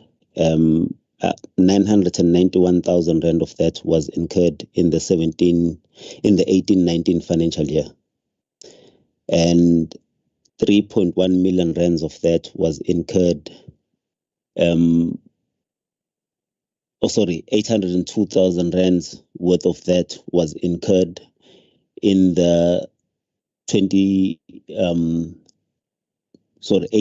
financial year, and then 3.1 million was incurred in the 2021-2020 financial year. So 2020-2021 financial year, 3.1 million was incurred. In the 2021-2022 financial year, only 50,000 was raised as fruitless and wasteful expenditure. And in the last financial year, which is 2022-2023, it was 17,000 that was raised as fruitless and wasteful expenditure, Honorable Chair. So I just wanted to point out to clarity that in the last financial year, it is not 1.3 3 million rand that was, or 1.4 million rand that was raised as fruitless and wasteful expenditure. It was only 17,000 that was raised as fruitless and wasteful expenditure in the last financial year. And as the HOD has highlighted, even if it is 1,000, it is still not acceptable. Hence, we are trying to put in measures to prevent any further occurrence or any number becoming greater than what we've tried to reduce over the last financial years. Thank you, Honorable Chair. Thanks, Mr. Nyando. I'm sorry, Mr. Nkosi. Okay. Honorable Taylor, I think what we'll do is I'm not saying let's leave this matter, because we're not leaving this matter. We'll follow up with it. But seems to me that we're not going to get too much more at this point, right? I would think that what we need to do is ensure that the portfolio committee receives these concerns. Cabo, you'll forward the discussions and, in a sense, the minutes of this meeting, so that the chair and others in the committee are alerted to what has been going on, because they meet with this team more frequently, and we as SCOPA from our side will ensure that our report on these follow-up hearings encapsulates our concerns. I think, colleagues, that's about the best we can do right now. It's not a happy situation, I have to say. Colleagues? Yes, Chair, we are here. We hear the CFO coming back, trying to defend what the HOD was saying. So it means that we have a problem in this department. Well, HOD says something else, the CFO says something else. So I agree with you. It must be a resolution of this committee, Chair, that the Office of the Premier must present last, so that they can be able to respond to some of the matters that we are raising here, in particular of the investigation. I think you are, in a way, forgetting that type of a resolution. But we get what you're saying, Chair. Thank you. Yeah, and Honorable Kelly, we're noting that about the Office of the Premier. It doesn't have to be specifically with this department. That might be a general thing about how we operate. And I'm sure we can look at that and look at the issues. I don't think that's a problem.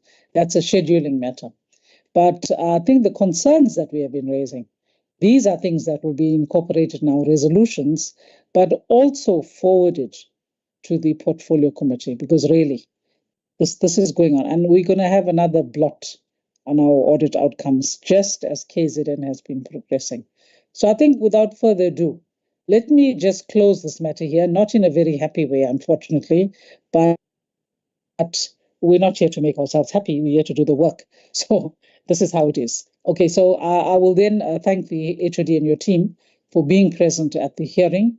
There's a lot of work to be done, and I trust that you will follow up. If you can forward us with additional information in the meantime, that would be good, but we will certainly follow up by way of resolutions. And I think the other issue is, as Mr. Root has suggested, we will now start calling for reports.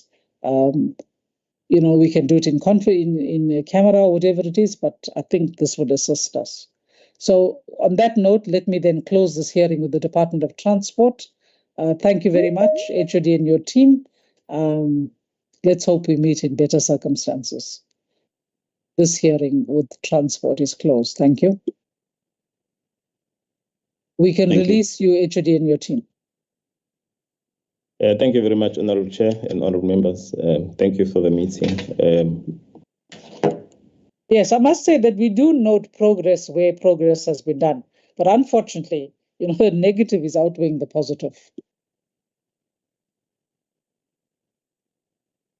Okay, colleagues, our next hearing is with the Department of Sport, Arts and Culture. Cabo, are they here? Yes, ma'am, they are here. Okay, do people want a 5-minute break, or are you okay?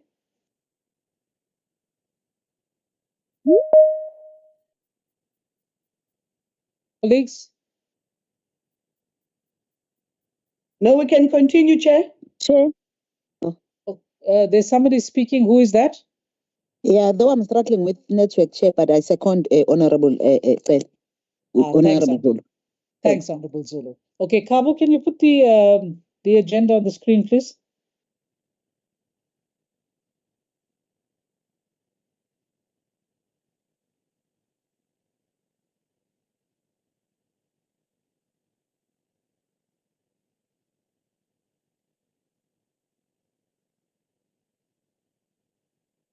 Is it visible? Is it visible, Chair?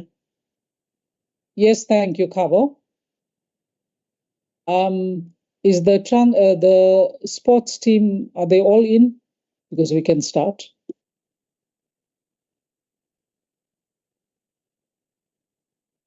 Good morning, Honorable Chairperson and Honorable members. It's Tobile Sifunda. Yes, the team is connected, Honorable Chairperson. Okay, thanks. Thanks. Is it still acting HOD? Okay, with the merged department, eh? All right. The agenda is here in front of us. Opening and welcome. I'll welcome everyone. I've already done it with the teams from SCOPA, etc. But let me welcome the team from Sports, Arts and Culture. You are most welcome. And as you know, this is the SCOPA follow-up hearing to the meeting that we held with you in relation to your audit outcomes last year. And we have received your responses. They have been circulated to members, so that is fine. We will be asking you to flight your presentation once we're at that point, but let's do some homework first. In terms of attendance and apologies, who is standing in for Honorable Rogers Kabo? Chairperson, it's me, Honorable Singh. Oh, okay, fine. Thanks, Honorable Singh. You've been with us. So in terms of constitution of the meeting, this meeting is duly constituted. I'm not sure if MEC is here, Kabo. I don't see any sign. But we do have the department here, and we have the SCOPA members, and we have officials from the legislature, AG, etc. And I think we might also have some members of the portfolio committee who are with us. All of you are welcome. Right. Then let me go to the HOD and sorry, can we have someone to move and second the adoption of the agenda, please? It's there in front of us. I move, Chair. Thanks, Honorable Kayla. Seconder, please. I second, Chair. Honorable Thanks. Shinga. Thanks, Honorable Shinga. Nice to hear your voice there. Okay, then let's go to the accounting officer, the HOD. And HOD, what we'll do is we'll get you and whichever members of your team are going to present to take an oath of affirmation to speak the truth. Then we'll go into your presentation and we'll ask you to flight. So we'll start with you, HOD. Thank you, Honorable Chairperson. HOD, my mistake. Can I also ask that you briefly show us your face and then you can close the camera before you take the oath of affirmation? Will do, Chairperson. Thank you very much.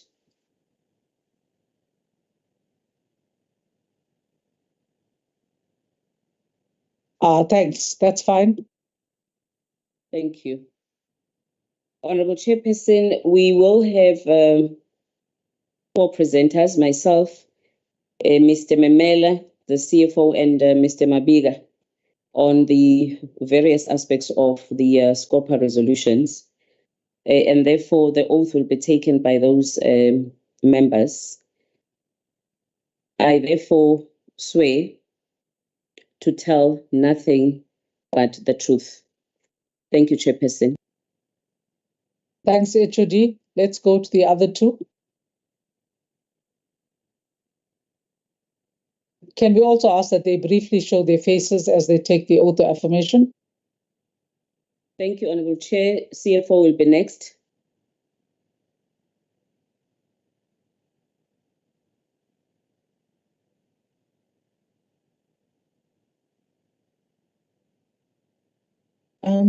Thank you, Honorable Chairperson, I'm not sure if my face is showing. No, it's not. The screen is completely dark.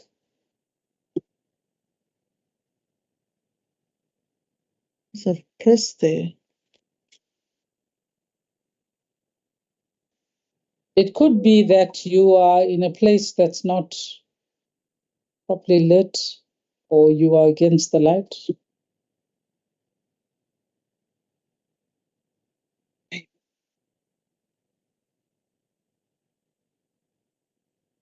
I'm in the office, it should be showing. Okay, it's not, but proceed. Maybe we'll get Okay. lucky. Yes. Yeah.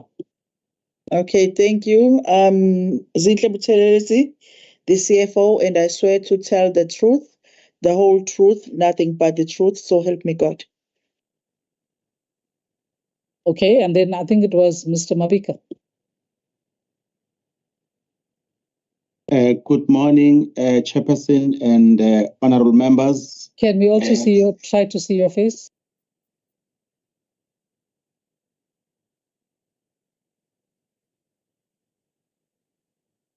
I'm not sure if you can see my face, honorable Chair and members.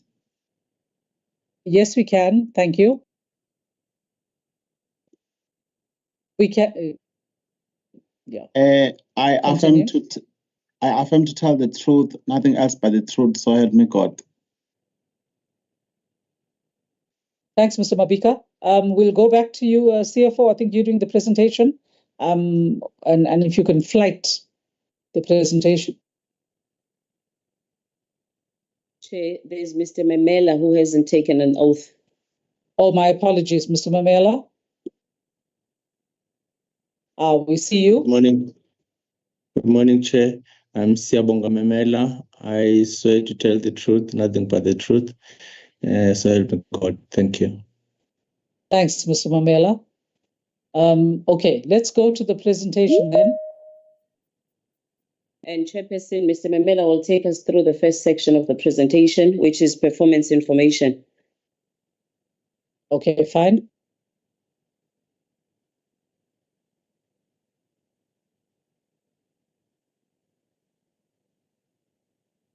Yes, Chair, I'm trying to flight the presentation.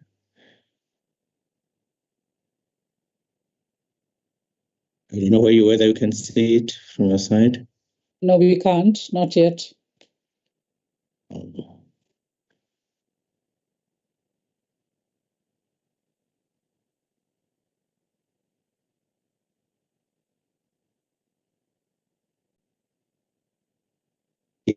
Can you see it now, Chairperson? No.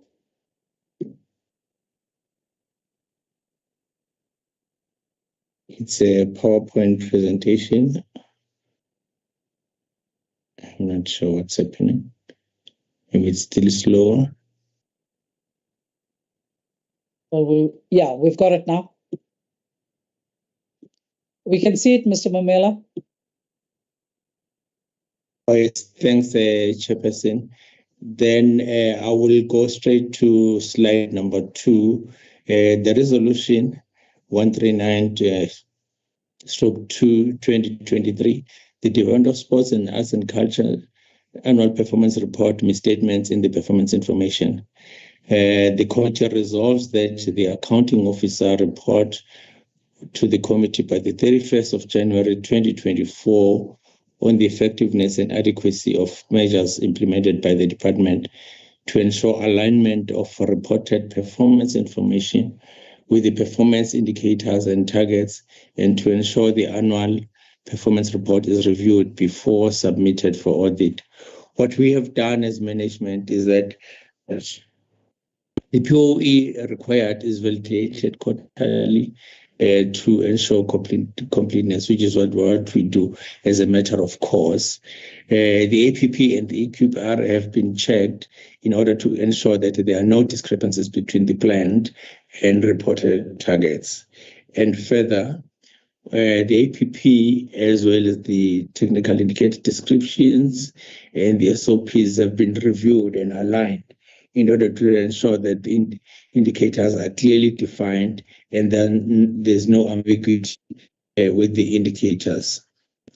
Finally, the APP, the TIDs and the SOPs have been reviewed and aligned in order to ensure that the indicators are clearly defined and there's no ambiguity with the indicators and that there are no errors.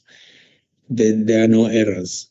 And lastly, on this, the APP, the TIDs and the SOPs have been reviewed and aligned in order to ensure that the indicators are clearly defined and the gaps when the department merged are closed. These were the things that were identified in terms of the performance information, and we have corrected that by taking these steps.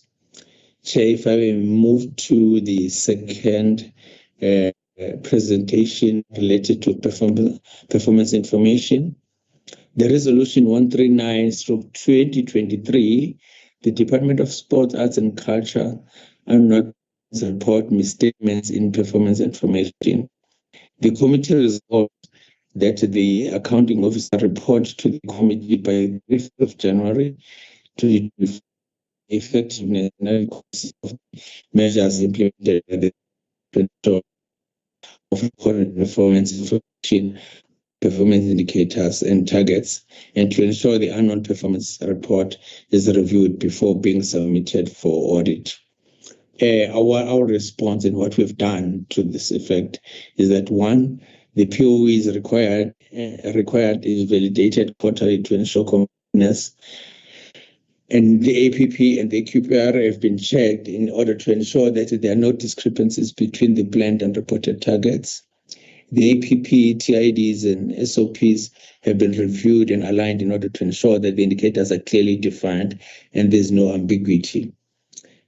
Fourthly, the APP, TIDs, and SOPs have been reviewed and aligned in order to ensure that the indicators are clearly defined and there's no ambiguity with the indicators and there are no errors.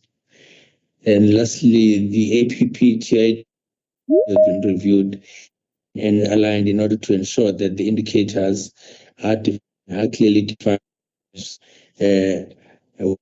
merged are closed. What is common in two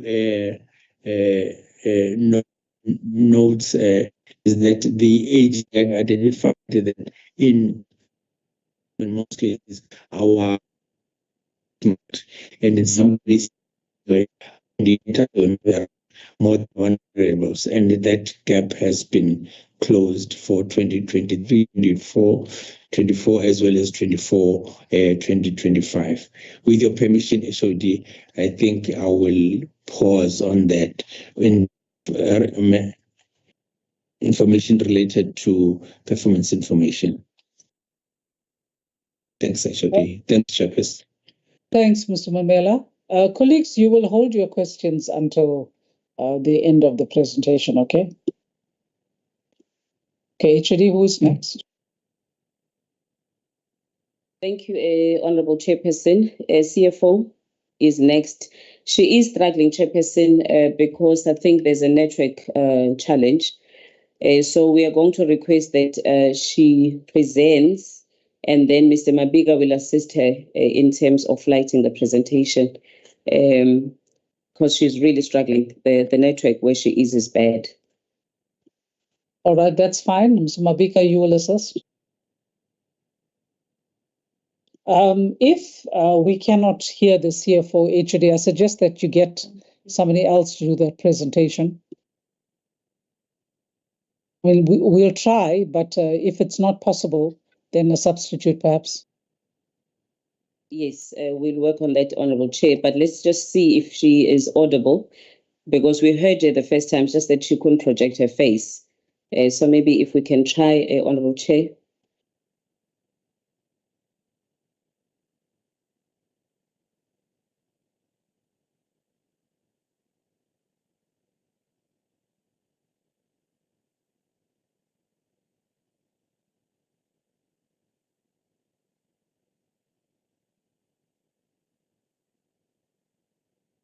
Okay. Thank you. How?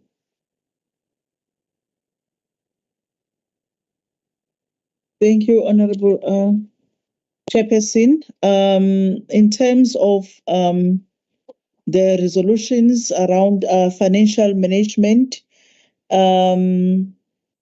yes, it is starting from slide 4, as Mr. Mabega is projecting.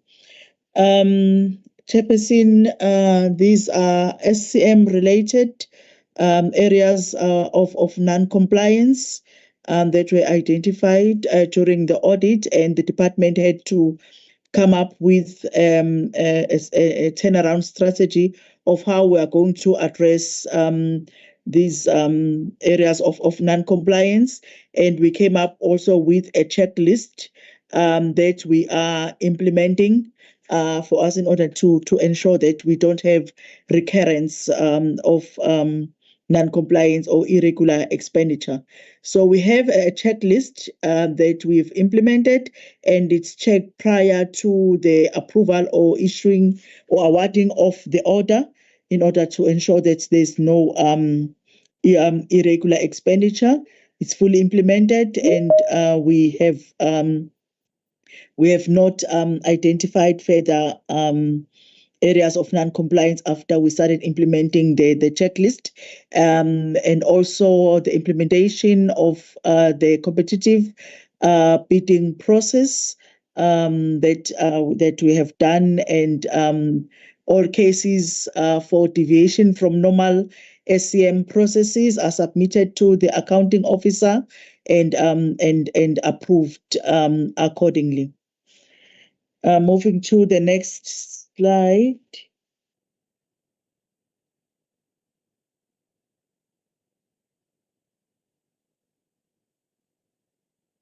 In terms of the preference points calculation, Honorable Chair, also we have actually implemented, fully implemented the policy that we're applying in calculating the preference points based on the goals, HDI goals, and we are checking the actual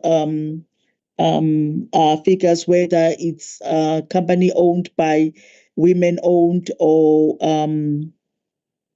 youth owned.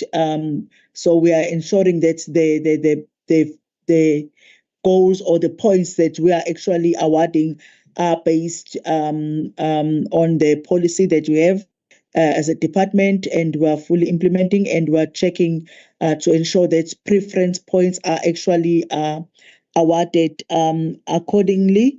We have like a two-step checking system that we have from the compiler.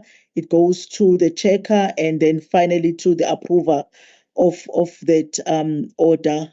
So we have strengthened that process, and internally we have done our own sort of workshop for our team in order to ensure that they have a full understanding of the process for the allocation of the preference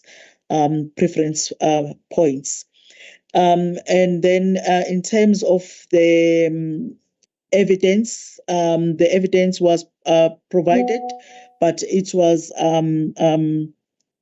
in fact the finding was supposed to be removed by AG, but it was not. It was mistakenly not removed from the management reports. So this information was actually presented before the conclusion of the audit. In terms of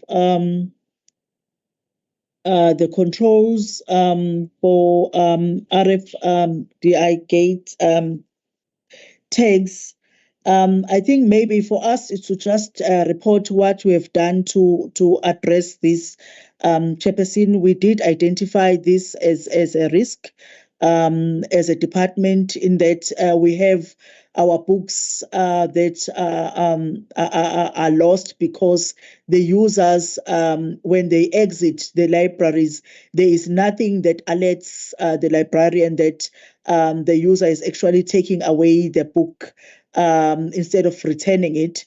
As a result, we have actually we have advertised a bid for the supply and installation of the RFID tags for installation in the high-risk libraries. We have actually analyzed them, and there are those libraries where we have a lot of losses.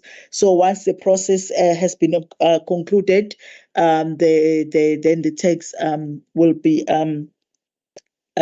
implement this provision of the RFID gates and the monitoring, so that we minimize the cases of losses of our library books.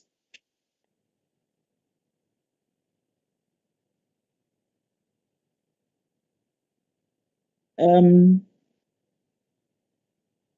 next one, Mr. Mabiga.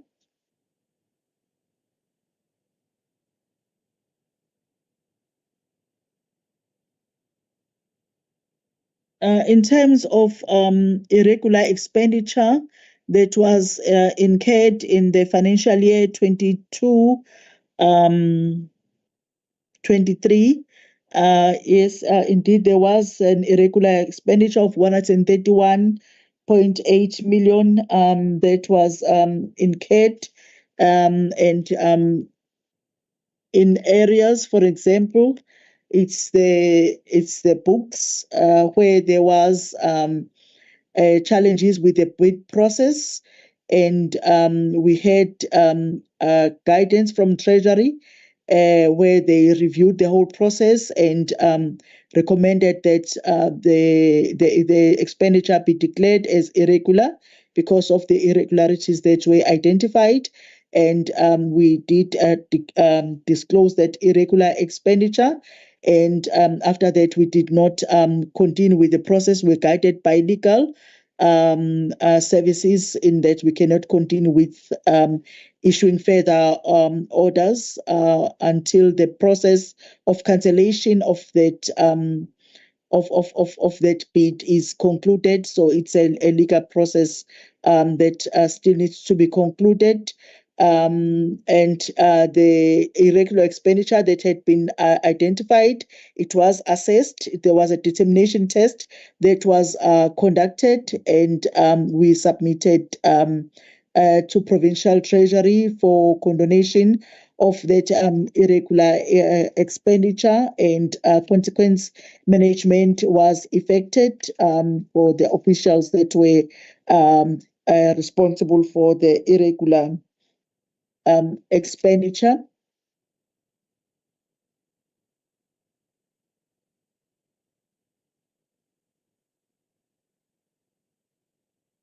We have not received a conclusion on this one. Hence, the balance of the irregular expenditure that remained has not yet been finalized in terms of the assessment. And then, Chair, then this slide talks to irregular expenditure relating to the previous years. Yes, indeed, we did have irregular expenditure. Some of it was forwarded to Provincial Treasury for condonation, and we have received a positive response. We've had 19 million that was condoned. And the balance is still being evaluated by Provincial Treasury. There has been engagement with the department. They've asked for some documents that we have provided, and the balance of this irregular expenditure is not yet condoned. So we're still working with the Treasury team. And then this slide on fruitless and wasteful expenditure that was incurred in 22-23 financial year was mainly chair related to delays in the processing of the invoices. We have addressed this, Honorable Chair, we've identified the unit that was responsible, and we have dealt with it, and we have not incurred any further irregular or fruitless and wasteful expenditure in relation to the late processing of invoices in the third quarter. In fact, for the financial year, the current financial year, 23-24, it was in the first and the second quarter, it was the fruitless and wasteful expenditure was reduced down to 7,000 rand, and that was mainly for the telecom invoices. We've identified the units that were responsible that had failed to submit the invoices in finance on time for processing, and they've been dealt with in terms of consequence management. And in the third quarter, there was no fruitless and wasteful expenditure, and even in the fourth quarter, there is no report of fruitless and wasteful expenditure that has been identified. I think with the consequence management being effected against the officials, it has actually helped us to address the issue of this fruitless and wasteful expenditure.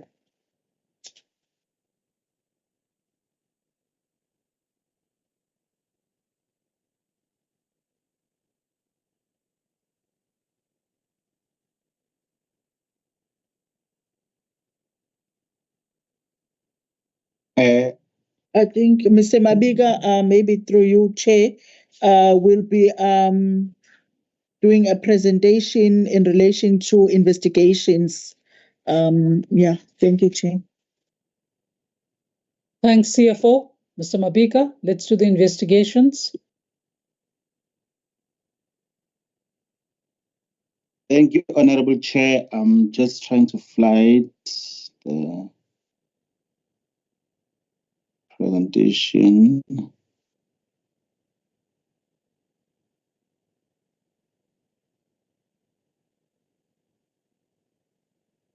Okay, there are 5 investigations that you will be reporting on.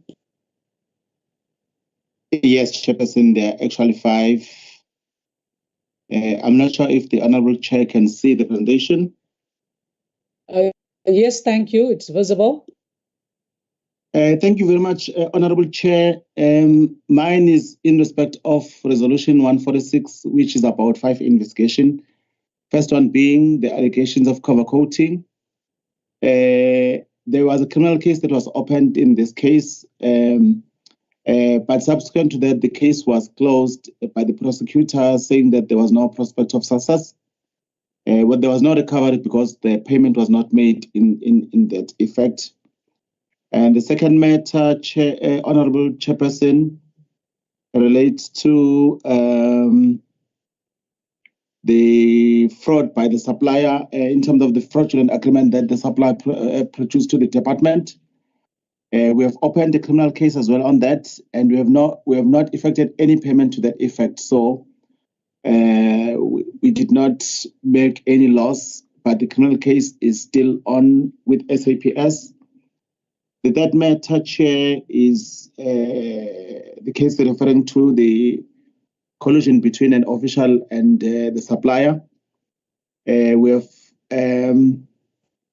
the disciplinary case is still underway, and the criminal case is we still have to open the criminal case on that, Chair, which I think before the end of this month we'll be able to have the case opened. We are still doing cross-reference in terms of checking, but the matter has been finalized. It's just that we have to put our documents chronologically for us to have to register the case. Case number 4, Chair, relating to unethical conduct by one of our officials. The disciplinary case on that as well is with our labor relations is still underway. But it's safe to say that there are mandate deductions on the official in terms of PESAL because there was loss that has been incurred by the department wherein it involves the third party, so the official is paying on a monthly basis the amount of 500 rand. And then, Chair, I think the last matter, which is about forgery, which is about 4 million, Chair. The criminal case was also opened, and the recovery was made in terms of the loss. There was a signing of acknowledgement of debt before the recovery of the loss, and the disciplinary action was taken against 2 officials that were found to be negligent in terms of the processes. In terms of the remedial actions implemented, we are, as a department, we are implementing we are actually conducting the awareness in terms of ethics and anti-fraud and corruption annually within the department, so that the officials are actually made aware in terms of what is anti-corruption and what is fraud and ethics-related matters. And then the second measure that we are implementing is also with SCM, is the verification of directorship with suppliers or service providers. So they have to detect the issues of cover coating. I think that's relates to one case that we referred to above. And then the third measure that we're implementing is all the invoices, especially the construction invoices. We're receiving those invoices through email, so that there are audit trails in terms of the invoice, where the invoice came from and so forth, that then cater for the issue that was a deficiency in terms of the case, the 5th case that we reported above of forgery. And moreover, Chair, in terms of the measures that we're implementing, our internal control unit conducts verification to ensure that or to detect and prevent fraud, and try to actually detect it or prevent it before we even make payment, Chair. And I think in terms of our implementation of some recommendation in terms of disciplinary and others that we want to finalize, we want to have the matters finalized before the 30th of June this year, or before the end of the year. But we have put ourselves a deadline of 30th of June, Chair. I think that will be the end of my presentation. Thank you. Thank you very much, Mr. Mabika. Before I hand over to colleagues, let me just say that it's a good thing to see that you have a time frame for the implementation of your execution of these things that you have agreed upon in terms of your implementation strategy. So the 30th of June, and I'm glad portfolio committee members are here, will hold you to it. But also let me just say before I hand over to colleagues, if you could give me some clarity in relation to this issue of irregular expenditure and the appointment of panels, and something that was mentioned there about National Treasury. We could give.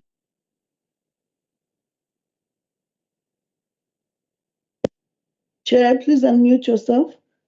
Oh, I'm so sorry, and I've been in full swing. I'm saying that firstly, we'll hold the department to the time frame it has set of the 30th of June.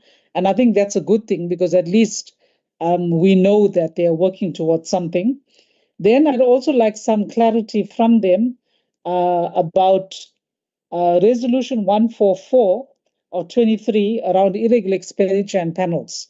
The resolution is saying something about they are waiting for some clarity from National Treasury about panels, if we could hear something about that. Then also, I think it's very positive that you have been able to recoup 4.6 million by way of the Duku matter, because that cost recovery sends a good signal to all. Let me hand over to colleagues. Honorable Chair. Honorable Taylor, I'm not seeing any other hand, so you go for it. No, Chair. Mine is to just commend the department. They seem to be trying their level best to be able. All we want to see, Honorable Chair, from the department is how they rectify the matters that were raised by the AG and reduce the fruitless and wasteful expenditure and the rest of all the wrongdoings that gets to be picked up. I'm covered, Chair, by yourselves as well on what you had said. Otherwise, I'm fine, Chair. Thank you. Thanks, Honourable Cele.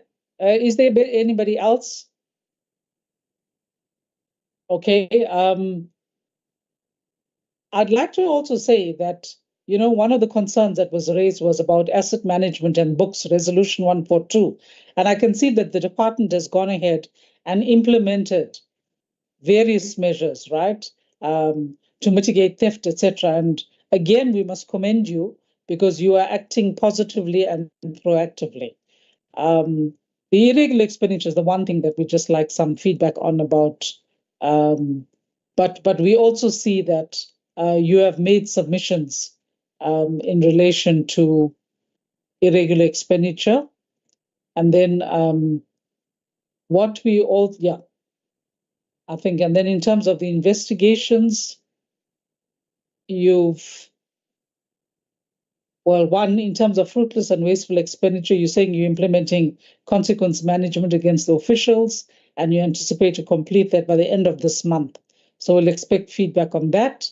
And then your 5 investigations, 3 of those matters were referred to SAPS, and 1 matter SAPS withdrew by the prosecutor. I'm also a bit concerned because there are quite a few times when SAPS, actually SAPS, withdraws matters and they don't get followed up. But I don't think we followed with you. We can see that you've opened several criminal cases. 2 are to be opened. Sorry. You've opened 3 criminal cases, and the matters are under investigation. These are in the cases where no loss was incurred. In the 4th case, which was unethical conduct by a department official, abuse of a motor vehicle, etc., you're going to undertake disciplinary action. And the Duku matter, which was forgery of the payment certificate, you opened the criminal case and the loss was recovered, which I think was very good. So in the main, as Honourable Kele says, you've addressed our concerns. If you could just have feedback on the 1 matter.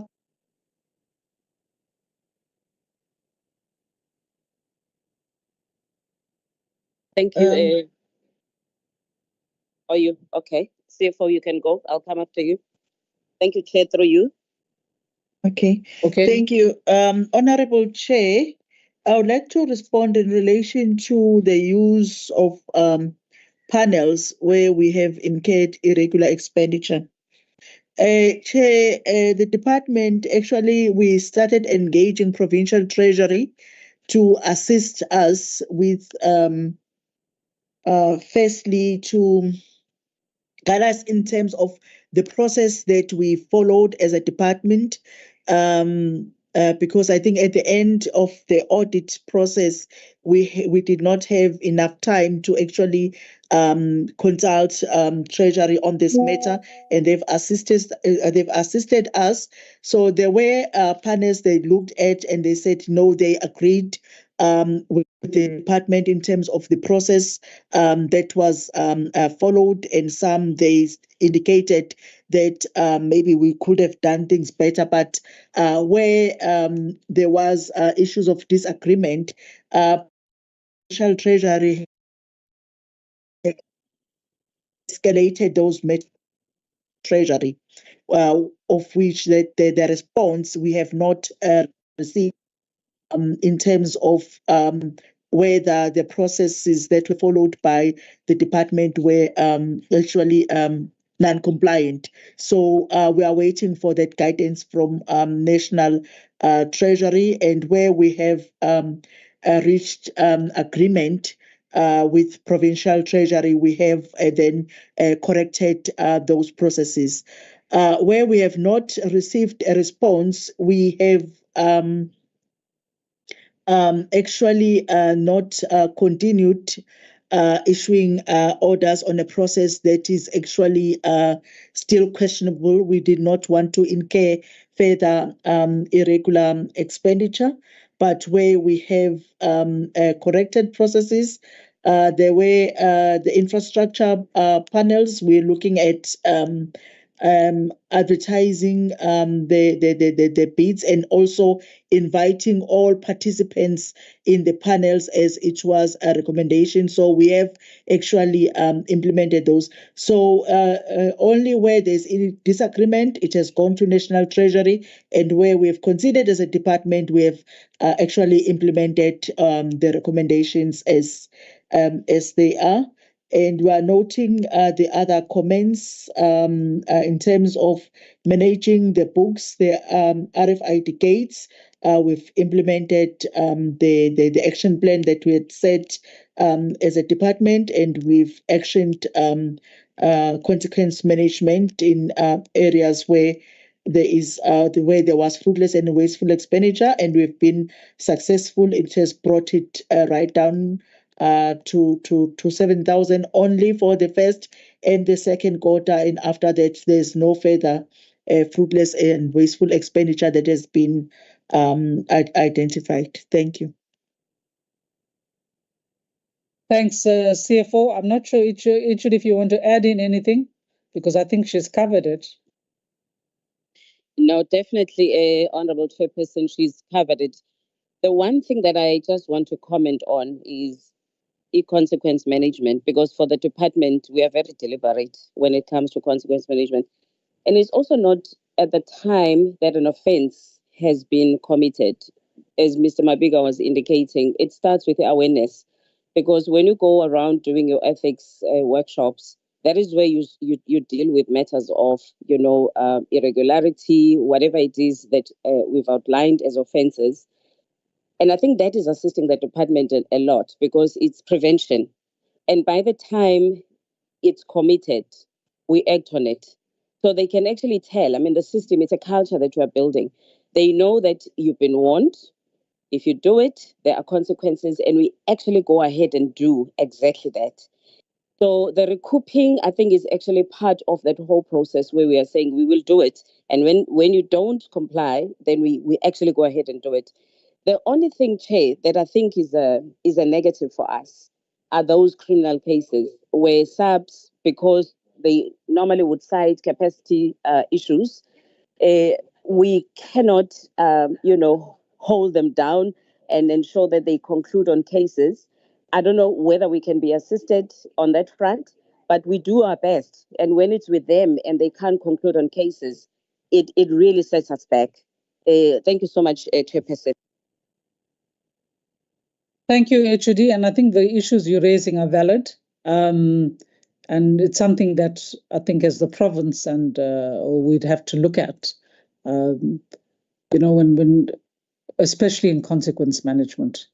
But I think, colleagues, this department, we note, certainly it's a very positive response that we've got. We can see that you have put in place things to correct what was wrong, and there weren't that many issues, but you have dealt with them correctly. We'd like the irregular expenditure one to be sorted out. Must also point out that a lot of this irregular expenditure actually came from the Department of Arts and Culture. Sport and Rec used to be very, very clean and neat and tidy. But this is what comes with the merger. You take the good and the bad. But all in all, I think the department, we are satisfied with your responses. One or two things to follow up in terms of consequence management, which we'll do. But I think we can release you and say thank you very much. I think HOD and your team, you are doing good work. So thank you very much. Let us release you. Thank you, Chair. Thank you. Thank you, Honorable Chairperson and honorable members. Thank you. Thanks. Thank you, Chairperson and members. Bye, everyone. Kabo, is the Department of Education here? We are due to see them at 12. I can see the chairperson. Thank you, Honorable Sanjika, for being present. Are there any other members? In fairness to them, we were scheduled for 12. No, ma'am. The senior officials are not here as yet. I think I can ask them maybe to log in by 5 to 12. Okay, fine. So colleagues, then take a break I know that the MEC did call me today. Cover, you'll have to make a note when we formally meet. But MEC did call to say that she was in Tuba and would try to log in, but she wasn't sure about connectivity. But you contact the department, Cabo. Let's say by 10 to 12, if we can all be back here, we could then start at 5 to. Thank you, Chair. I was here as a member of Sports, Arts and Culture. Okay. But Okay. take it. Okay. Thanks, Honorable Sunjika. Thank you. Okay, so we'll call a break, members, until 10 to 12.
Colleagues,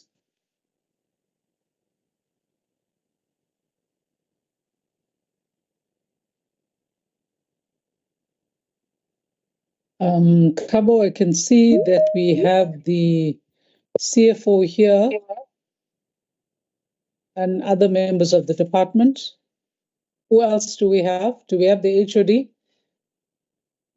Chair, the HOD will just join in a few minutes' time. Good morning, Okay. Chair and colleagues. Okay, good morning, Mr. Rambaran.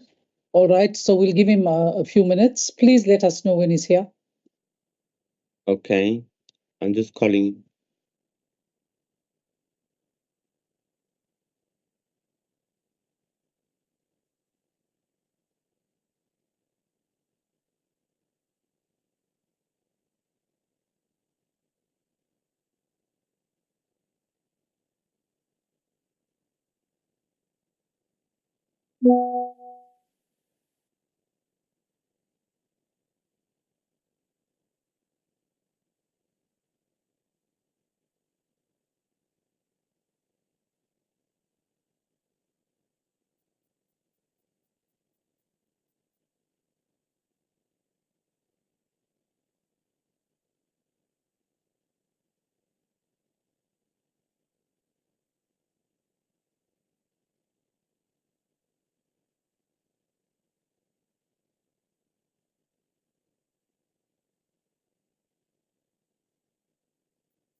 Okay, colleagues, are we good to go?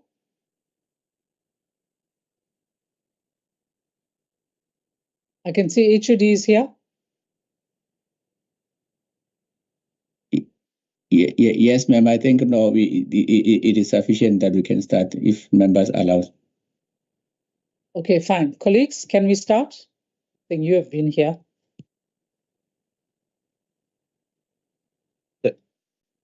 Start if invited guests are here. Thanks. Okay, thanks, Honorable Zulu. Yes, they are here. Okay, so let me then welcome the HOD and the team from the Department of Education. Who is here is the members of SCOPA, members of the Portfolio Committee, and we thank the chair for availing himself as well. There are representatives from the Office of the Auditor General and Treasury, as well as officials from the Legislature, all present. So you are all welcome. This is the follow-up hearing to the hearings that took place last year on the findings of the Auditor General in your previous audit report. Item 2 is attendance and apologies. I have to say that I received a call from the MEC this morning saying that it's possible she may not be able to log in. She's in Tuba, and she's uncertain of the network issues, but she would try. However, if she's not here, we will then table that as an apology. Are there any other apologies?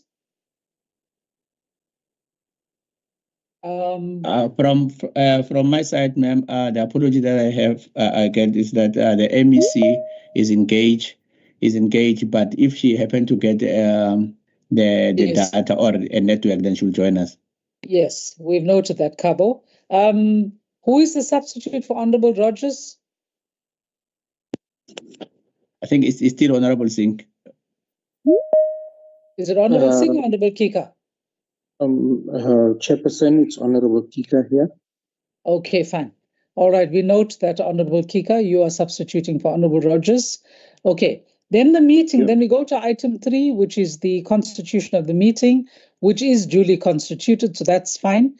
We'll go to item 4, confirmation and adoption of the agenda. Can we have a move and a seconder, please? Agenda is there in front of you. Imran Kika, I move for the adoption of the agenda. Thank you, Honorable Kika, and I see Honorable Zulu. You are seconding. Thank you. I'm seconding, Chair. Thanks. Thank you very much. Okay, then we go to item 5.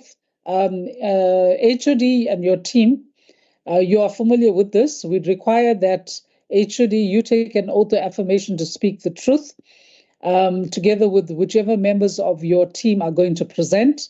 You will lead us into that and call them out to take the oath of affirmation, and then we'll go into the presentation of the report. We have received your responses, but we'd ask that you flight the presentation. However, let's start with the oath of affirmation, starting with the HOD, and then you can direct who follows. Thank you very much, Honorable Chair. And sorry, Mr. Ngobo. Just one thing. Can you also briefly just open your camera so that we can see your face, and you can then close it? Okay, thank you.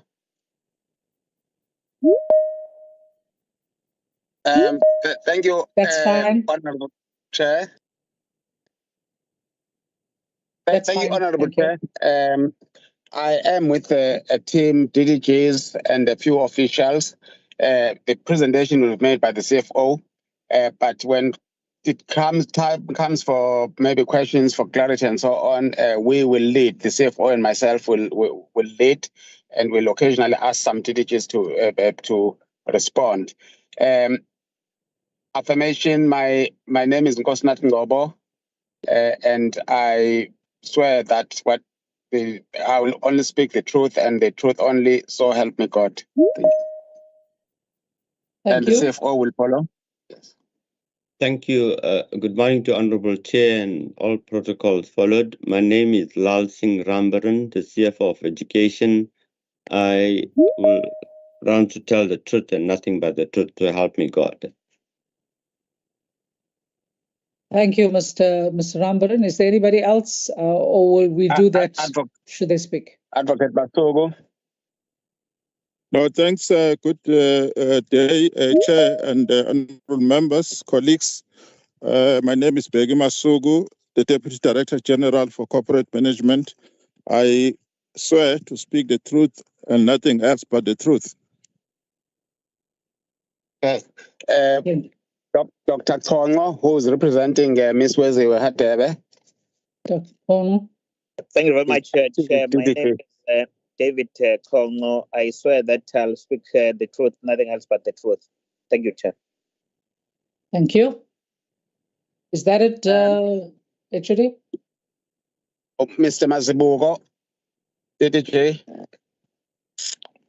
Thank you, HOD. Good morning to the chairperson and all honorable members. I am Bongsen Mazibugo, DDG for Curriculum.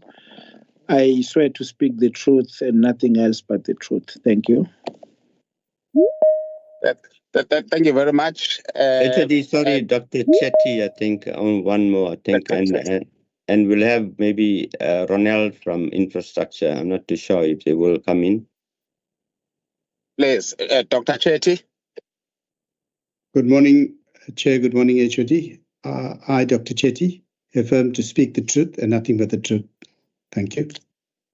Mr. Sitole from Infrastructure.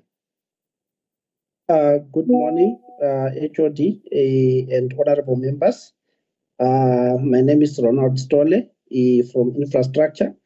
I will speak the truth and nothing else but the truth. Thank you. Thank you very much. Honorable Chair, I think those are the members who will from time to time be called on to respond if there are questions for clarity. Otherwise, the CFO is going to lead the presentation. But when it comes to questions for clarity and so on, I will lead that and assisted by the other members of my team. Thank you. Thanks, HOD.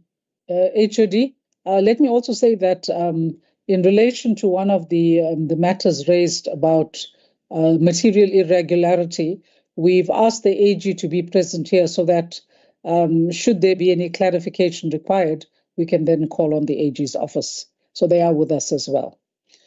But they are normally with us. Okay, proceed with the presentation. Thank you, Honorable Chair, honorable members, HOD and colleagues. In terms of the presentation, we have formulated it into a PowerPoint, and looking at the first resolution, Resolution 78, which is on page 5 of our presentation. I'm not too sure, Honorable Chair, if it's too clear, but we have circulated the presentation. So if I do, summarize the responses, please bear with me because the detailed information is in the pack and also detailed reports. The first resolution is the financial health regarding the material uncertainty relating to it as a going concern. I think in terms of this, we did explain that we closed off the 21-22 financial year with an over an expenditure of 685.032 million against the staff exit costs. Mostly the unauthorized expenditure was due to that. But in its final outcome, we had an unauthorized expenditure of 4.076 million. This was due to some journal entries where we had to take funds from goods and services and accommodate the overspend on COE. So that is how we reduced the unauthorized expenditure of 685 million rand down to 4 million rand. But in regard to that, there will be, accruals and payables. As you know, Chair, it always happens every year. Now, the main cause of the unauthorized expenditure is due to the budget reduction of 5.6 billion that was implemented in the 22-23 financial year, where the department overspent its COE by 3.386 billion. But as we all know, that there was also a wage adjustment which came into operation, but that money has been also short in terms of our calculations. So the main reason that the overspend, according to the presentation, was the overspend on COE of 685 million, and due to journal entries and sacrificing goods and services and other operational costs, we have reduced it to 4 million rand. So I would say that the norm for, COE against operational expenditure is 80:20, but we spent 88%, and we only left with like 12% for operational expenditure, which is really also a concern going forward. And we have presented this to various oversight bodies and to Treasury. So, but there's very few other measures that we can implement to reduce this overdraft. Thank you, Chair. I just wanted to summarize the first portion of it because it was asking the question of the effectiveness of the measures implemented to reduce the operational expenditure and overdraft of the department. I don't want to go into the previous year's unauthorized expenditure at this moment in time. Chair, moving on to the next resolution. Chair, I don't know if I take questions after all the resolutions. Yes, there'll be questions after resolutions. Okay, the resolution 79 of 2023, provision for impairment of receivable. Once again, our staff debt stands at 532.59 million. And with regard to staff debt, there are monthly recoveries are being deducted against these salaries. Those are the low-hanging fruits, meaning that we have in-service staff debts and we have out-of-service staff debts. And the collection in terms of the in-service staff debts is easily collected because the staff is within the employ. And thus far, the department has recovered 44.9 million rand in the last 3 quarters. In terms of where there are disputes regarding acknowledgement of debt and recoveries, a debtors file is referred to as we have engaged with the Department of Labour Section and Legal Services to be recovered. Once again, Chair, we have now ensured that all outstanding debts have acknowledgement of debt. So when they resign or retire, we can deduct it from their pension funds. So in terms of that, I would say that we are making tremendous progress, but at the same time, there are other debts that come into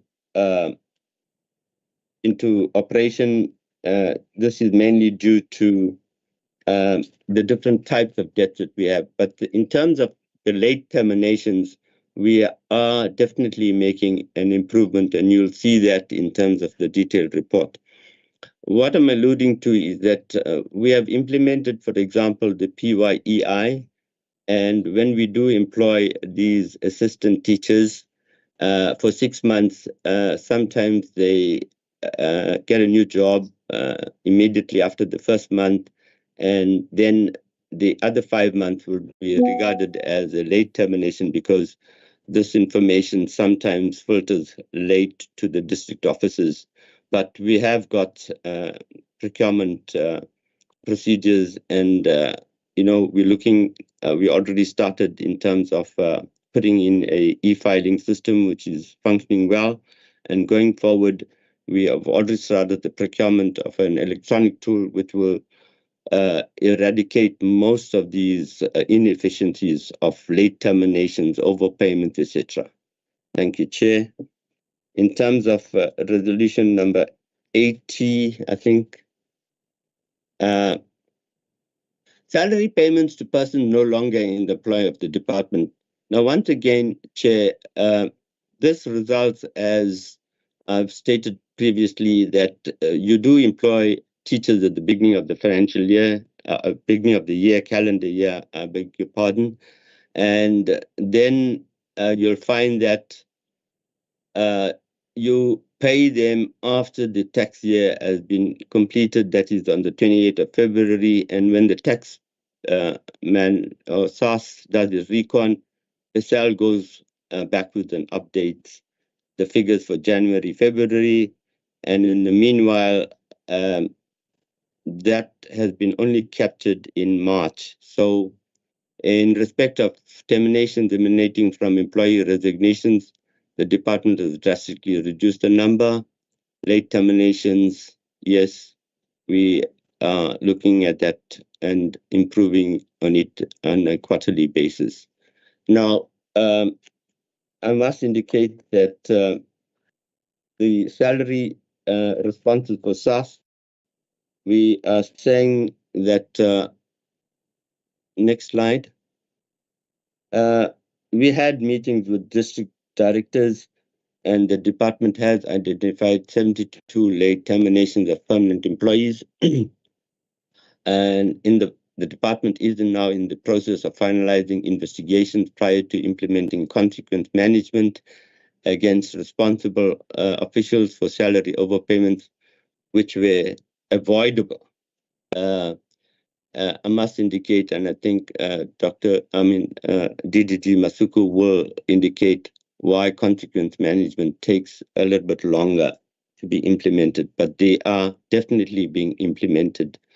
The next slide, still dealing with salary payments to persons no longer in the employ. We do engaging, or we have already started the procurement of an electronic system that is in its final stages and being negotiated with SITA, S-I-T-A, in line with the Auditor General's requirements. So that whole terms of reference will avoid overpayments, will ensure all other inefficiencies will take in place. We must remember that the tool is only an enabler. There is a manual process, and there's a lot of manual and human intervention that has to go together in line with the procurement of an electronic system. So a task team comprising of the Provincial Treasury, Office of the Premier, Human Resources, Finance, Internal Control is overseeing the process to ensure the impact is immediate, especially on overpayments. As you know, Chair, that is the looming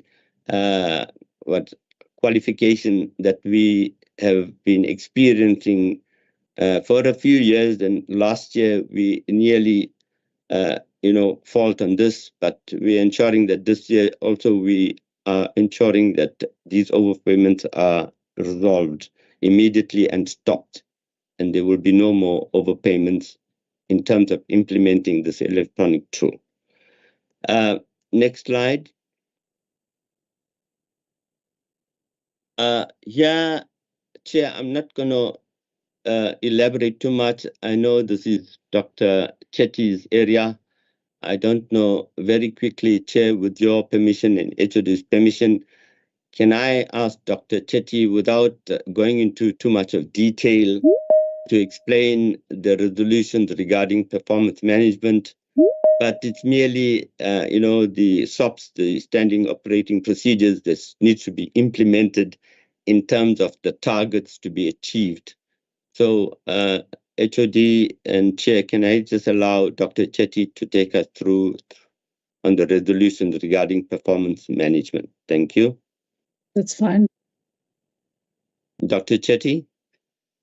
Thank you, Chair. Thank you, HOD. Thank you to the team.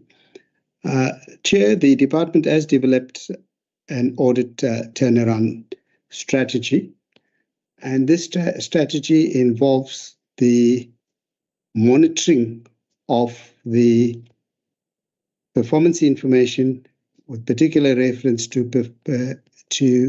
Program 2, Program 5, and Program 6.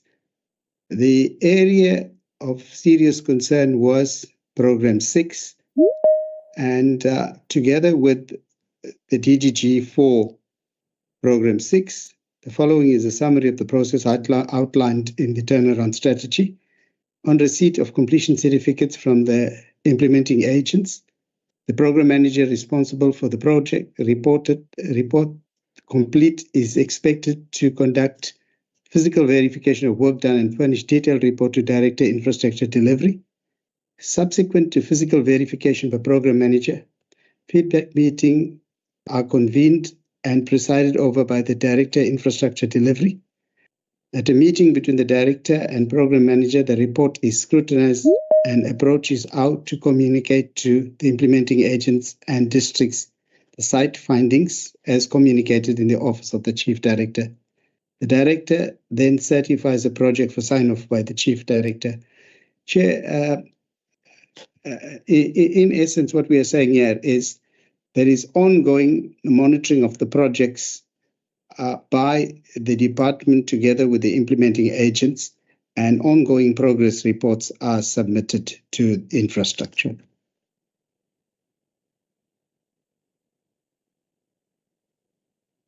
In terms, to continue with the progress status, projects completed with snags are rejected and snags are communicated to the implementing agent for action or rectification by contractors. On receipt of letter with snag list, the implementing agent is expected to revert within 7 days and submit action plans to attend to the snag list. The responsibility program manager follows up on snags until work is 100% complete. On completion of snags, both DOE and the implementing agent conducted joint site visits to verify work and submit report to the Director Infrastructure Delivery. A verification checklist was developed, which is being used during verification upon receiving the completion certificates. Reporting numbers are only submitted after site verifications. Site verifications are conducted after each quarter upon receiving completion certificates. Next slide, please. If there are identified snags, correspondence is issued to the responsible district or the implementing agent before it can be declared as achieved. The following dates were set to ensure the verification is complete. Quarter 1 was 31/09/23, Quarter 2 was 30/11/23, Quarter 3, 31/01/24, and Quarter 4, 30/04/24. And Chair, the validation for Quarter 4 and the year is currently on. We move on to the next slide. The expenditure on multi-year projects in the departmental infrastructure plan include projects that are spending which are not part of the SOI targets. It must be noted that financial year achievements should not be compared with expenditure, as most projects are multi-year projects. This is as reported by infrastructure. The categories A and B were completed. The department has strengthened its monitoring of the implementation of its projects, attending of site progress meetings and regular site visits to check progress, monthly meetings with the implementing agents, senior managers and program managers and district officials, bilateral meetings with the implementing agents, submission of monthly reports, site verification by works inspectors and responsible sub-program managers. Other contributing factors to the 100% expenditure was because of chemical toilets. This is 100% expenditure before the end of the year. So this is as a result of the chemical toilets, desludging and eradication of asbestos that were required due to unforeseen floods during which occurred in 2022 and which are not part of the standardized output indicator targets. Reasons for underachievement in the 2022-23 period was due to non-completion of SOI 604, that is a YWCA hostel. However, the SOI 604 was achieved during Q2 of 23-24 financial year.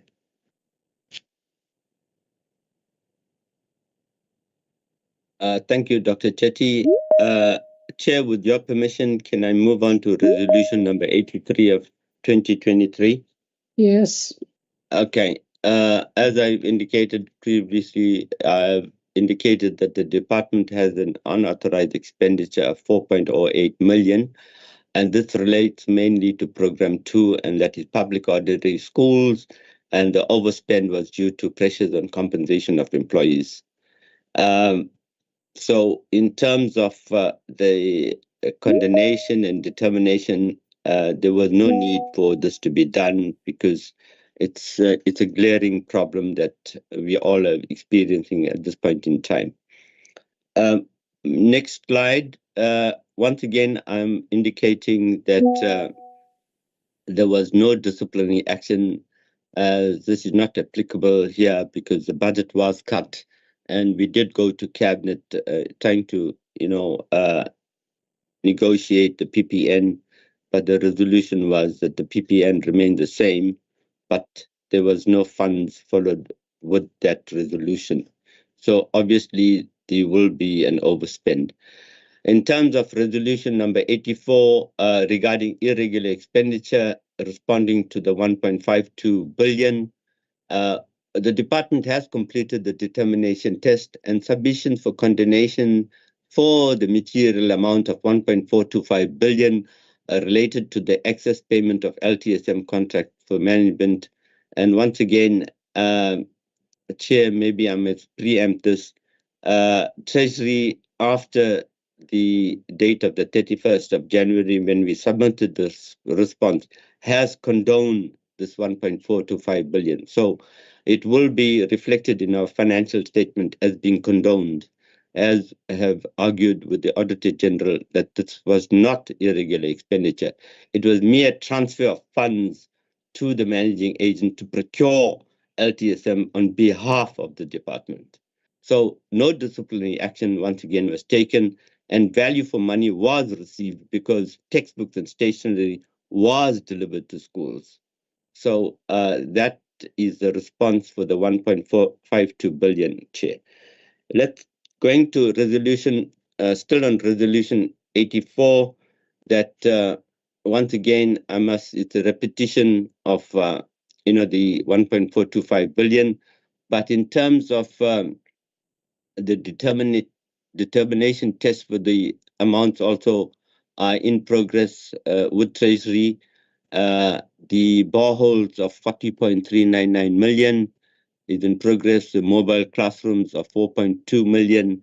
The printing exam papers of 12 million, which amounts to 1.519 billion, is in progress, and we will effectively do the determination test, take disciplinary action, and get most of it condoned, Chair.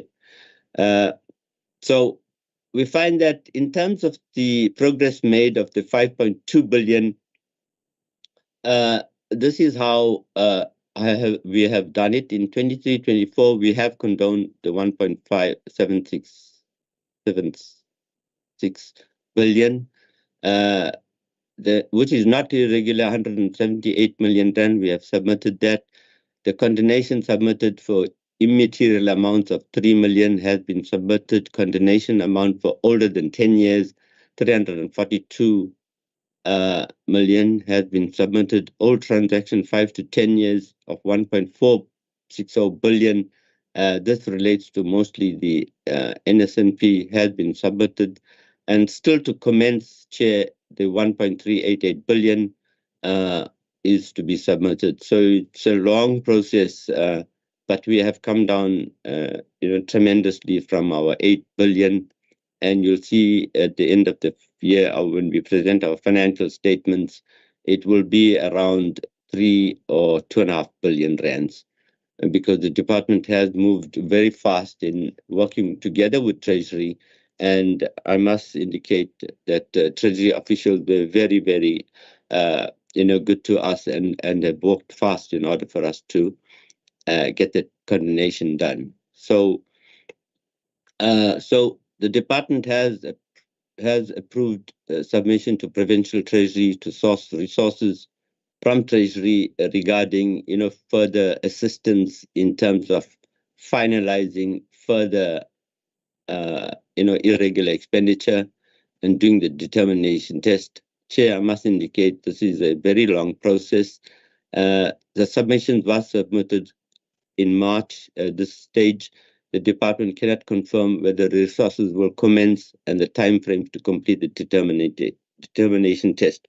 We have been given only 2 resources by Treasury, and that is what they could afford at this point in time. Thank you, Chair. In terms of Resolution 85, the cumulative balance of the irregular expenditure of the 5.2, I'm now breaking it down, Chair. We find that in terms of condonation, Treasury has condoned 479,000 of the 479 million of the 708 million rand. The balance of 155.323 million was not condoned by Treasury, but Treasury has recommended that this must be done by the accounting officer in line with the terms of, the PFMA paragraph 5.7 and 5.8 of the PFMA compliance and reporting framework. And this will be done as at the financial year. Currently, we are working on that, and it will be reflected, and HOD will be in a good frame of confidence to condone them. The department will also action the recommendation by end of March, as I indicated. There is also a balance of 73 million rand, which the Auditor General has found that these were the transgression with legislation, and we did try to clear that, but we did not have enough time to convince the Auditor General that this was not a transgression against the SLA that has been of that particular tender, but this will be done, and we will submit this for condonation. So that is the status of the irregular expenditure, Chair, of the 5.2 billion rands that we were asked to explain. So we also have further information, but it will be given in detail as per our explanation. Going on to the next resolution, number 86, fruitless and wasteful expenditure. Now, there was a resolution around the 7.55 million. Regarding this, Chair, there is a consolidated analysis of the transaction that has commenced. Now that we have appointed the Director for Internal Control, she has been will be key in managing this process, and going forward, we will have the 7.558 million condoned, because they are very, trivial issues, but the important thing that you have to go through the process of determination, value for money, consequence management, etc. So the department here once again has sought assistance from Provincial Treasury in terms of project managing this and to allow for effective and efficient management of the information. So the Director of Internal Control, I know we didn't ask her to swear her in, but I'm sure she's listening, and we will definitely get this going. Regarding the rest of the fruitless and wasteful expenditure, in terms of resolution number 89 of 2023 of 192.277 million. Chair, here we also have a register, but I must indicate that most of the fruitless and wasteful expenditure has resulted from the previous supplier Indiza, which occurred in 2015-16 financial year, for late payment of services rendered, and that time Indiza was the managing agent for LTSM. And this will be completed by end of April. And in terms of the PFMA, the accounting officer has the authority to condone this fruitless and wasteful expenditure. And Chair, we are indicating that this will be completed by April 2024, and this will be condoned by the accounting officer in terms of all the information provided to the accounting officer regarding value for money, disciplinary action, etc. Once again, here, Treasury is working this process with the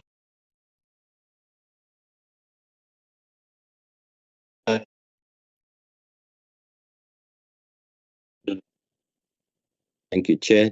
Going on to the next resolution, procurement and contract management. Chair, I must indicate that in terms of this, we once again thank Provincial Treasury, because Provincial Treasury is carrying out a massive training exercise of SEM processes, policies, etc. So I'm not going to go too deep in this, because the department also has initiated its own internal training, but we do appreciate the cumulative training coming from a central point, and that is the Provincial Treasury, which we have training sessions almost every quarter or every month on SEM processes and policies. Now, to further capacitate SEM officials, a monthly SEM forum meeting has been started, and this will also help the department to stay informed about challenges relating to complying with SEM regulations, and will be able to take appropriate steps to address them and implement consequent management wherever it's required. Chair, thank you. Regarding resolution number 91, failure to pay supplies within 30 days, Chair, I really cannot emphasize more than anything else. We do everything in our capacity to ensure that we pay, supplies within 30 days. A circular has been issued to sensitize, end users and to submit invoices in time. I must indicate that this process has been done, but in terms of the issue around, the wage agreement not being met, and we do not really have sufficient cash available at all times due to the wage agreement shortages and budget cuts. We do have problems in paying most suppliers within 30 days. I would say not most suppliers, some suppliers. We have, branch finance or financial accounting directed will be responsible to overall review all this and later provide a report to internal control in the office of the accounting officer.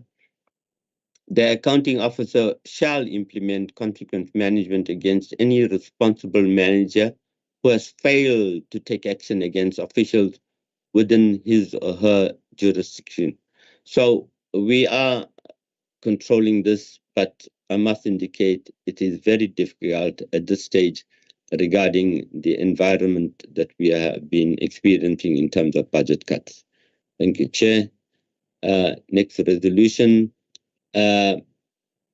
Regarding the resolution 92 of the late payment to SARS, once again, we are indicating the procurement of the overpayment electronic system will assist in ensuring late PAY payments, because this is the main cause for the penalties to be issued. We, at this moment, are working with SARS, and SARS needs some definite proof that what we are indicating to them, that there is a system deficiency on PESEL where you do get, teachers appointed in January, February, but once you capture them in April, then the system goes and backdates, and then the figures changes. So they asked us for documentation to prove that we do capture them in April, and the appointments do take place maybe in January, February, but I think DDG will advocate will come in later if there's any questions around this, but we are indicating that 38 cases have been given to SARS and they're looking at it, and 24 cases were analyzed and we're waiting for their decision to condone or to ensure that we do not get penalized going forward. I think the main reason we are explaining to them that this should not be a penalty to the department. The next resolution, number 93, material irregularities regarding ferry boats not utilized. Chair, due to unforeseen circumstances, yes, we did have an agreement with COCTA to take it, but COCTA has withdrawn their offer to take over the boats. Regarding disciplinary action, those who were involved in the procurement process have resigned now.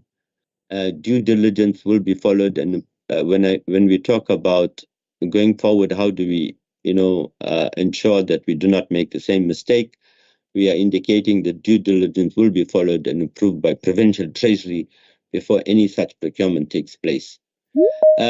Once again, how are we disposing of these ferry boats? Currently, the department is negotiating with sister departments to transfer the boats to them, and any remaining boats will be auctioned, and the auctioning process has started so that we will get some revenue from those remaining boats.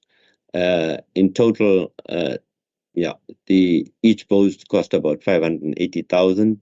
So the total expenditure regarding the ferry boats was initially about 4 million rand. So we will ensure, and we are providing the Auditor General with progress reports on a monthly, quarterly basis on ferry boats not utilized. Chair, the next resolution regarding the appointment of new service provider for NSNP. I think here, once again, we are indicating that, I don't know, HOD, you want to come in here?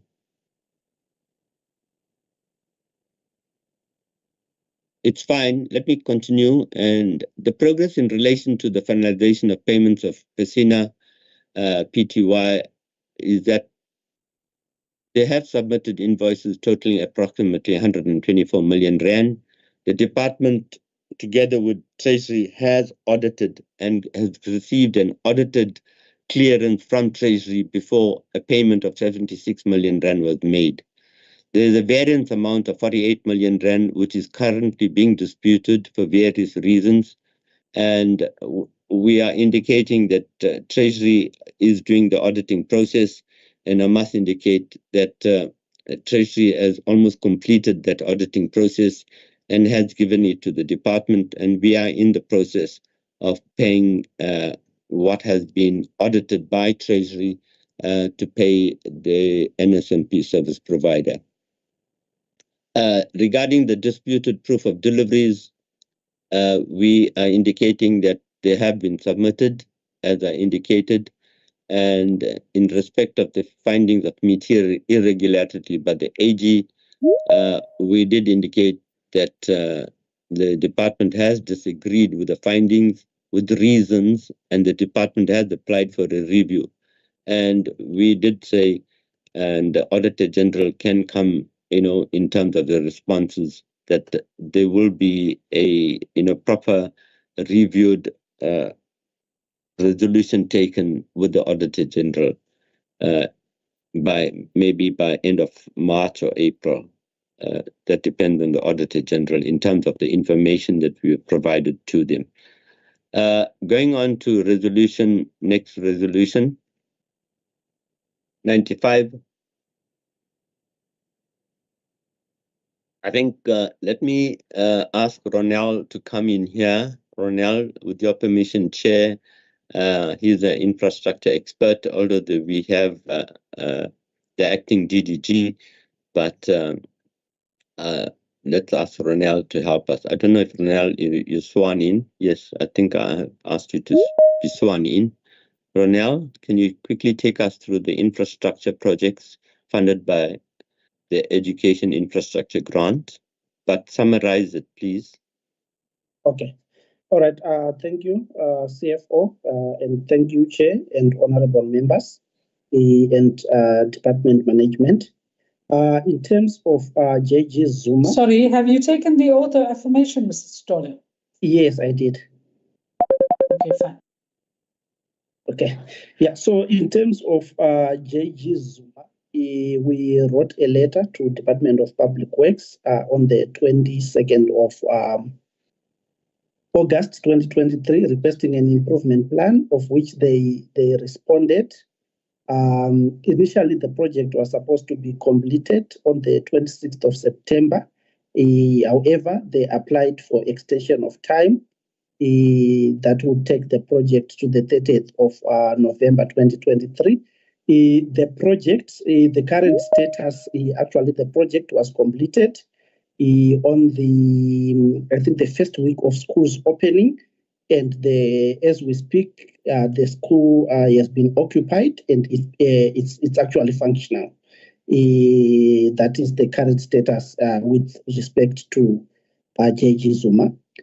In terms of Tongati Special School, the fruitless and wasteful expenditure that was indicated, the department is currently engaging with Department of Public Works on the issue of the redesigning of the wall that was identified where the source of as the source for the fruitless and wasteful expenditure.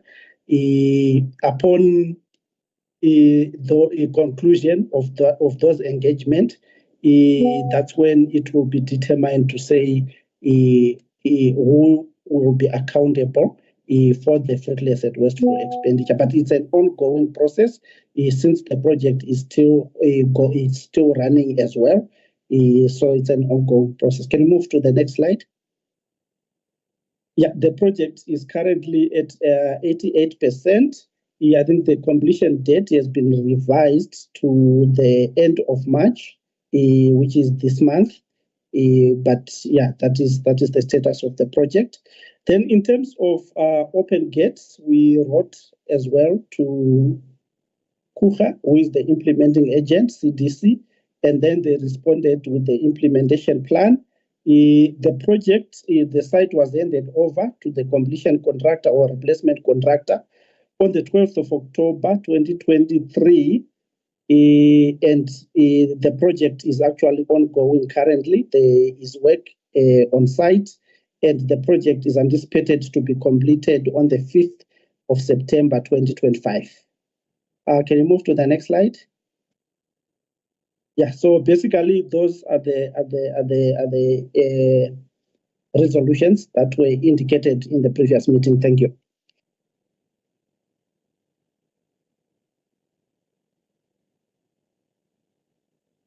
Thank you, Ronald.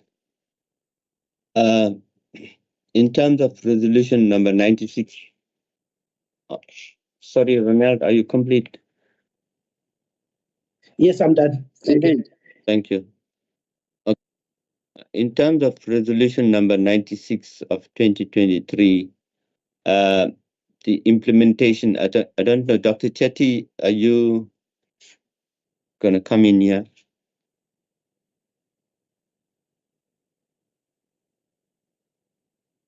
Through you, Through you, Chair, this is not an issue on which I report. CFO, I think it is curriculum. Okay. Does anyone, DDG, HOD? I think I'll take that one. Resolution 96. The accounting officer must report on the 31st of January on steps to address audit findings to ensure effective implementation of basic annual management processes. We are responding as follows. The department is the lead role player in annual management processes as they provide guidance, resourcing, monitoring, and support to education districts. Head office and districts rely on principals to furnish accurate data requesting to do so in terms of Section 6A, 2G of the South African Schools Act. In respect of the finding that some schools did not have LTSM committees, the respective schools had submitted declarations that these committees were functional for the period under review, and copies of these of these declarations were attached. In other words, where the finding was that the schools didn't have these committees, we found that actually they did have these committees. Head office and district offices, we expect principals to undertake the professional management of public school in the management of and use of LTSM, because they are obliged to do so in terms of Section 6A of the South African Schools Act. In respect of specifically Matringendoda School, the storage space there appears to be damaged and obsolete textbooks which were scattered around. Schools were given proper guidance in the systemic identification and disposal process for the material, and we issued that. We issued a copy of, a circular of in 2022 to guide schools in terms of that, and where schools have failed to adhere to the prescripts in that circular, we are going to be dealing with them, accordingly, by providing support and also by disciplinary processes where applicable. In reference to pictures of science consumables delivered where Banzana Secondary claims that the contractor had left the job incomplete and therefore the equipment is still unopened, as no one at the school knows how to use or install equipment. We are responding that we're offering adequate support to our schools and district offices, and we have evidence that we're doing so. But where there are shortcomings in terms of implementation, even after we have trained teachers and principals, we undertake to offer more support to those schools, particularly because in some schools you'll find that principals are new, and the one who had been trained has left for one reason or other, and therefore there's always a need for ongoing training. Thank you. If I move to Resolution 97 of 2023, it seeks for the reason for primary goods and services not being done through SETA and steps taken to ensure effective implementation and monitoring of e-education strategy and to address the deficiencies identified by the AG. The reasons for procurement of goods and services not being done through SETA is that our Directorate Math Science and Technology, as well as ICT, is limited to the provision of MSc curriculum support to resource in schools, and it has to support implementation of targeted math, science, and technology intervention. And those are the functions. We have to support and promote and implement e-education through content and support curriculum management in digitizing curriculum support provision to school. There is an existing e-LTSM contract through the managing agent, and that's where the answer is that we have an e-LTSM contract which we have procured. Which we have signed with the managing agent. The MST Directorate has packaged an e-LTSM solution for schools, which is made out of the following: KZN Funda Portal, Content Access Point, and classroom devices. In other words, the reason why we have not gone the SETA route is because we have, we advertised through procurement, we advertised for service providers to provide this, and we have a contract with a management contract to deal with this. SETA currently does not have an end-to-end ELTSM contract, which will enable the department to deliver a full ELTSM solution, which is tailor-made to suit classroom practice. And that's the reason why we went through the route of the management agent. Steps taken to ensure the effective implementation and monitoring of e-education strategy to address deficiencies identified by the IG. The ICT resources deployed to schools are regarded as part of LTSM for implementing the e-education. Once signed off by the principal confirming that they are in perfect working order, all devices become part of the assets of the school. Hence, their management and replacement thereof remain the responsibility of the principal, who is therefore accountable. And where inadequacies and inappropriate things are happening, we take action against those principals. Because we have issued a circular in this regard, which is attached to show that we are doing something to manage and to support schools in the management of LTSM once it is in their premises. In case of loss of any equipment, the principal as manager understands the reporting protocols. And in this respect, we provide ongoing training because, like I said earlier on, some of the principals, are new. Before any installation is done, principals are oriented with the ICT specifications, and before any installation is done, the level at the school we conduct ICT readiness, which stipulates that the schools must be quintile 1, 2, 3, and we are listing the boxes that the schools have to tick in order for us to fit in any ICT equipment in the school. I think we've already referred to the fact that we workshop our principals, we also use our subject advisory services to monitor the use of ICT and science equipment in our schools. But the effectiveness of it sometimes is affected by things beyond our control. Internet speed is affected by various factors, including load shedding in areas where network towers are installed. Hence, schools are also supplied with board markers for writing on whiteboards in the event of power cuts.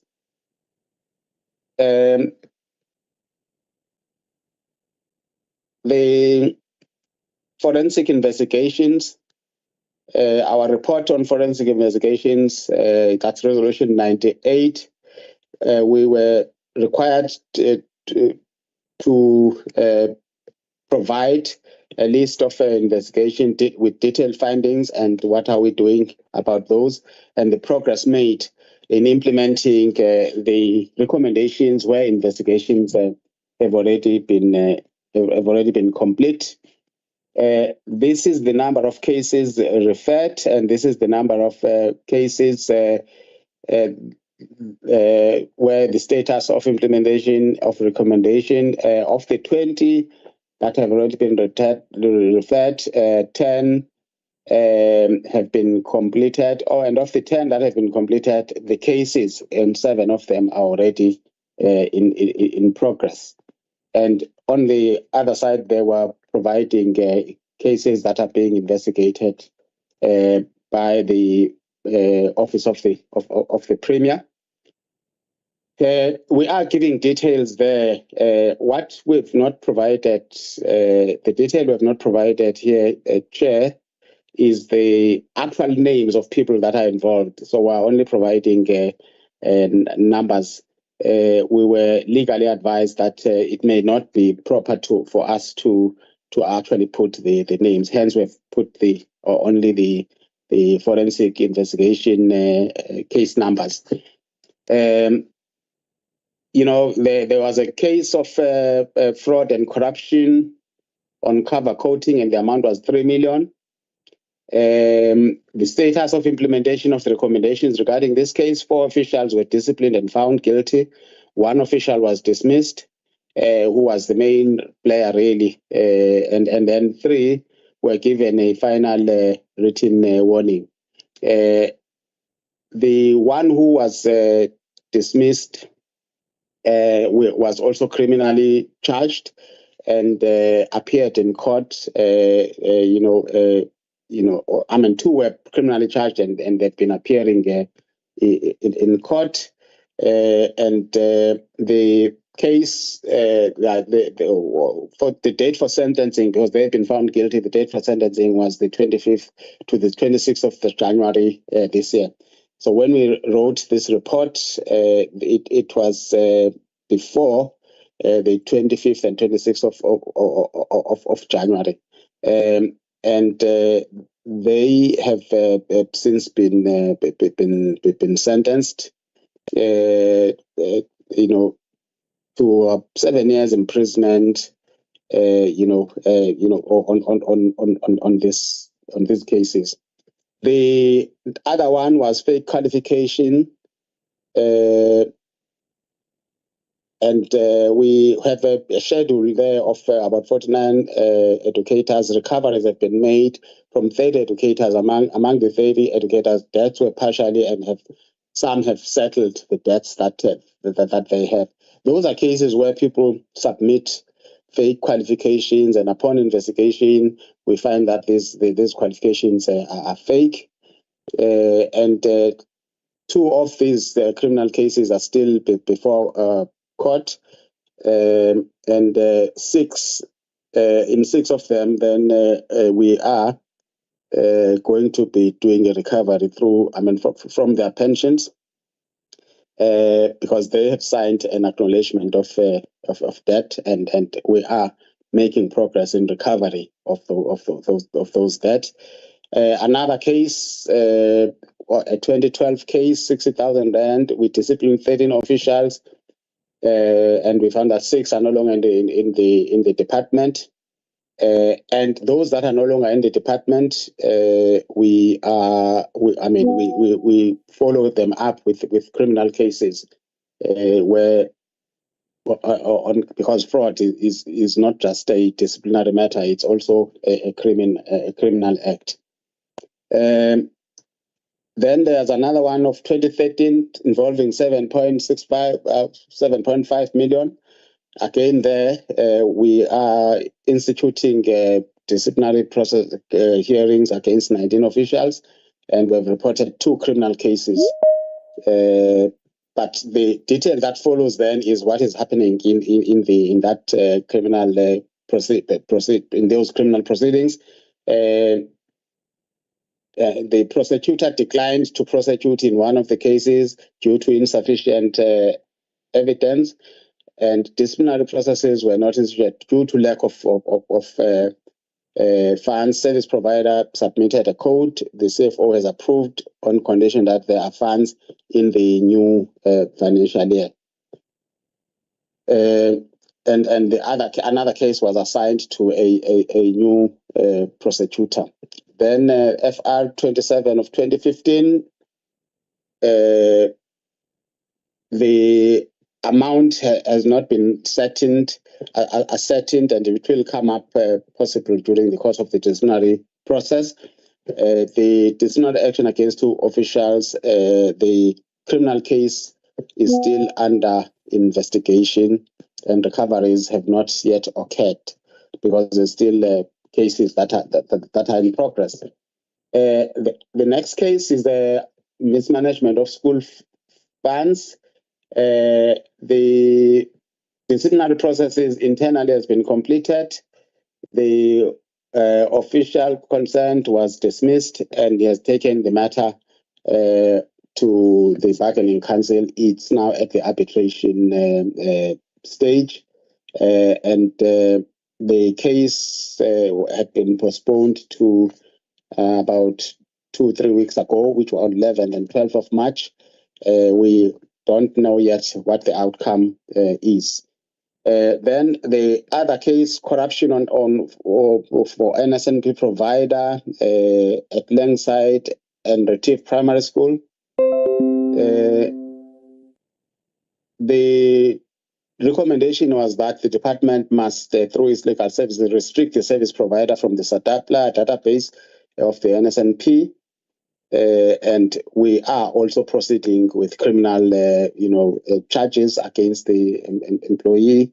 But the case, of course, is still under investigation. But we will definitely, if advised, proceed criminally, if advised in terms of the investigation. On mismanagement of funds at this school, disciplinary processes were recommended, civil recovery was recommended, but the principal resigned before the disciplinary processes were instituted and refused to sign an acknowledgement of debt. We are still following up on this matter legally, to look at our options, including, of course, criminal charges against the principal. The next one is an investigation on fraud on salary payments for non-service rendered. We were advised to institute disciplinary processes against 12 officials. The loss, employee relations has preferred charges against the employees. The loss has not yet been determined, but it will be. And that deals with resolution 98.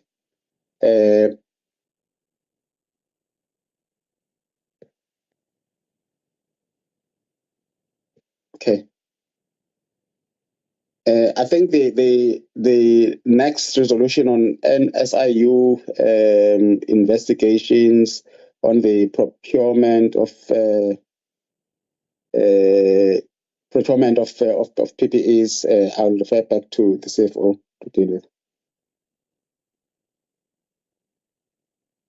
Thank you, HOD. Regarding the SIU investigations, we have complied with all SIU queries. There are no further developments as per in terms of even with our legal people. We checked with the SIU, they don't have anything further. The next resolution is the payment to SIU. We have been processing 7.616 million. We received and we are processing it. So that is not a challenge to the department, but I must indicate that the SIU also owes the department a certain amount of money. So we need to also look at that. Next resolution. In terms of the flood relief initiatives and mobile classrooms, I have to ask Ronel. Sorry, CFO. Yeah. So can I take it that you have paid the SIU? Yes, we processed the payments, Chair, but there are discrepancies in terms of their invoices and things like that. We're resolving it with them. And they but you've paid them. We have captured them on the system. Also, you haven't paid them. But in terms of cash, no. In terms of capturing them on the system, we did. But we will pay them until they resolve. They owe us some money, Chair, but can we maybe discuss this out of this meeting? I'm not too sure. So there is a trade-off because they have collected money on behalf of the department. And although we did capture the invoice that they have sent us, but we're indicating to them, and we also reconcile what you owe us, because they owe us about 4 or 5 million rands. So my concern is that if you release the money to them, we may not receive the money due to the department. Chair, I don't know if that helps. Proceed, CFO. Okay. Ronald, once again, I must ask you for your assistance and guidance here, but please summarize because it's a lot of information. I don't know, Chair, through you, can I just ask Ronald to summarize the response on flood relief initiatives, mobile classrooms, and a whole lot of questions on infrastructure? Thank you. Yes. You see, if Mr. Stoller can do that, that would help. And what we basically need, right, is a summary of the responses, right? There's an issue around mobile classrooms that has to be dealt with. Then there's the issue, that's mobile classrooms, and the total number of mobile units, right? There are 76. So if you can just tell us what has happened with that. Because what the AG found is that this was not completed. Okay? Okay. So, Ronald, I would say go straight to what the chair is asking, because we do have a response regarding the 76 mobile classrooms, and chair and colleagues can seek any clarity after we do the presentation. Thank you. Okay, thank you, CFO, and thank you, Chair.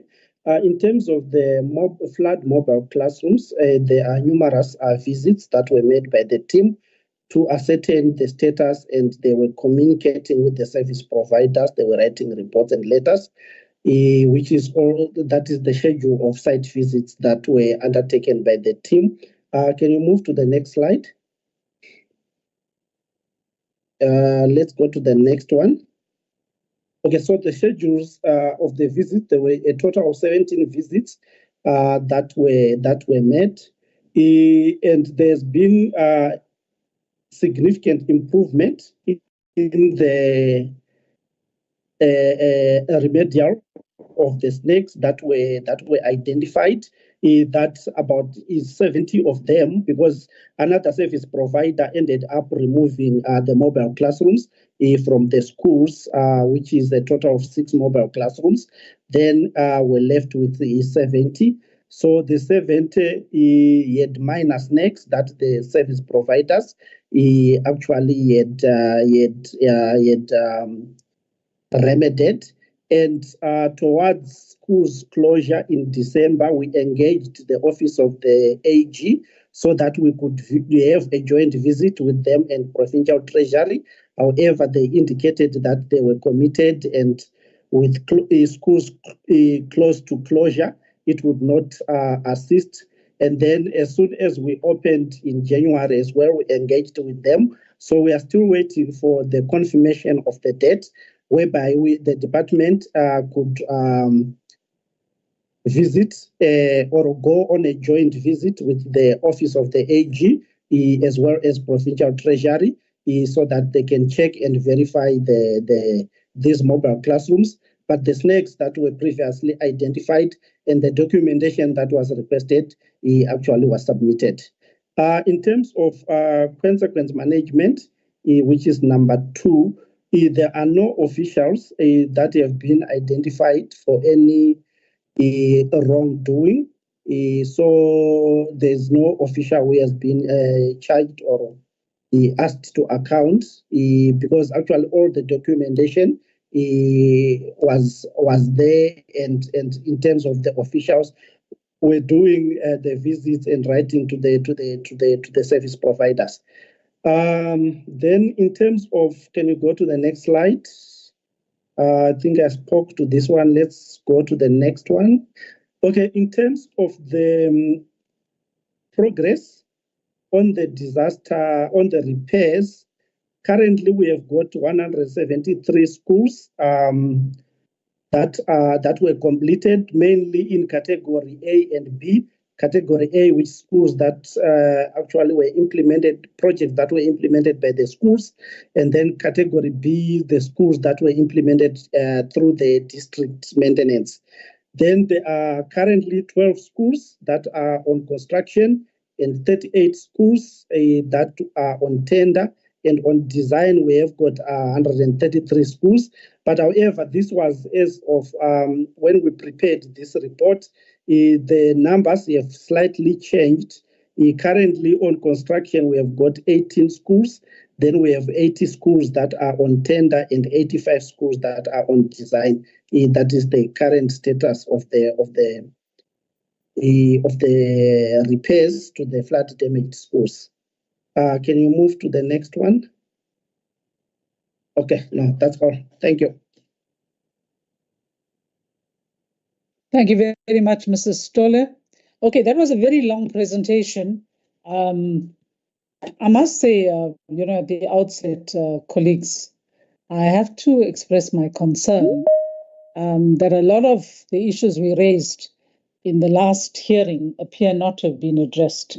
But let me just open the floor to colleagues to raise issues around the responses to the resolutions.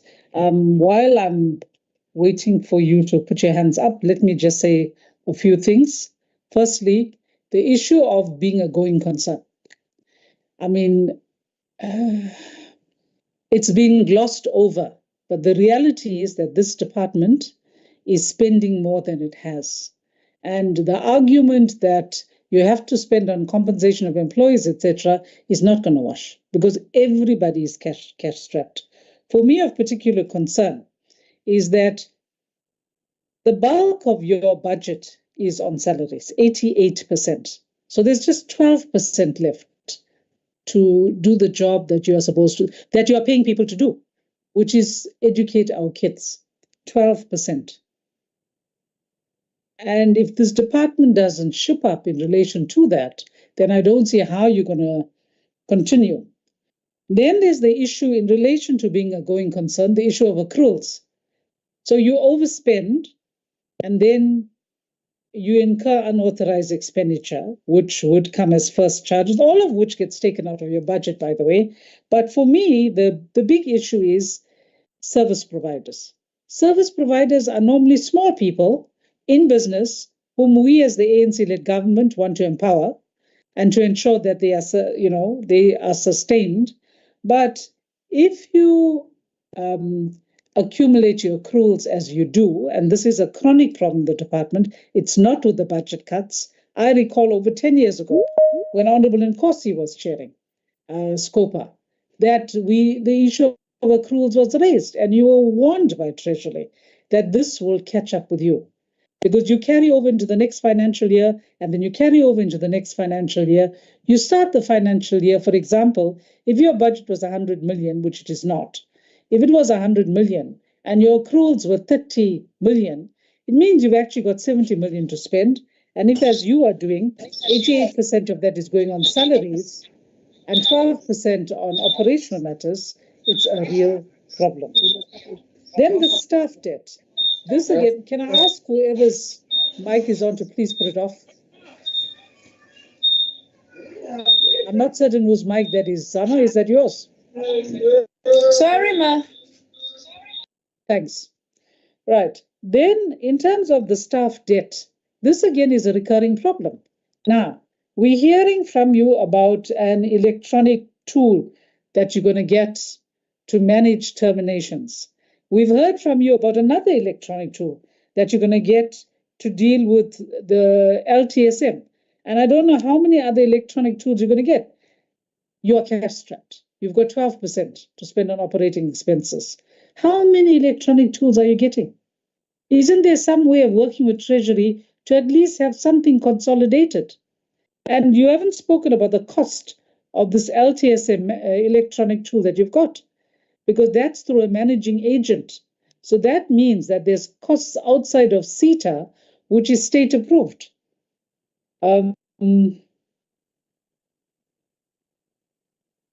Then the boat story. Okay, I'm going to leave that to my colleagues. And this issue on resolution 24. Is it resolution 44 or 24? I'm losing track now. But the one around this Pasina retail, right? I mean, we don't want to, and thankfully we didn't go through the drama we went through in the previous year where kids were not fed.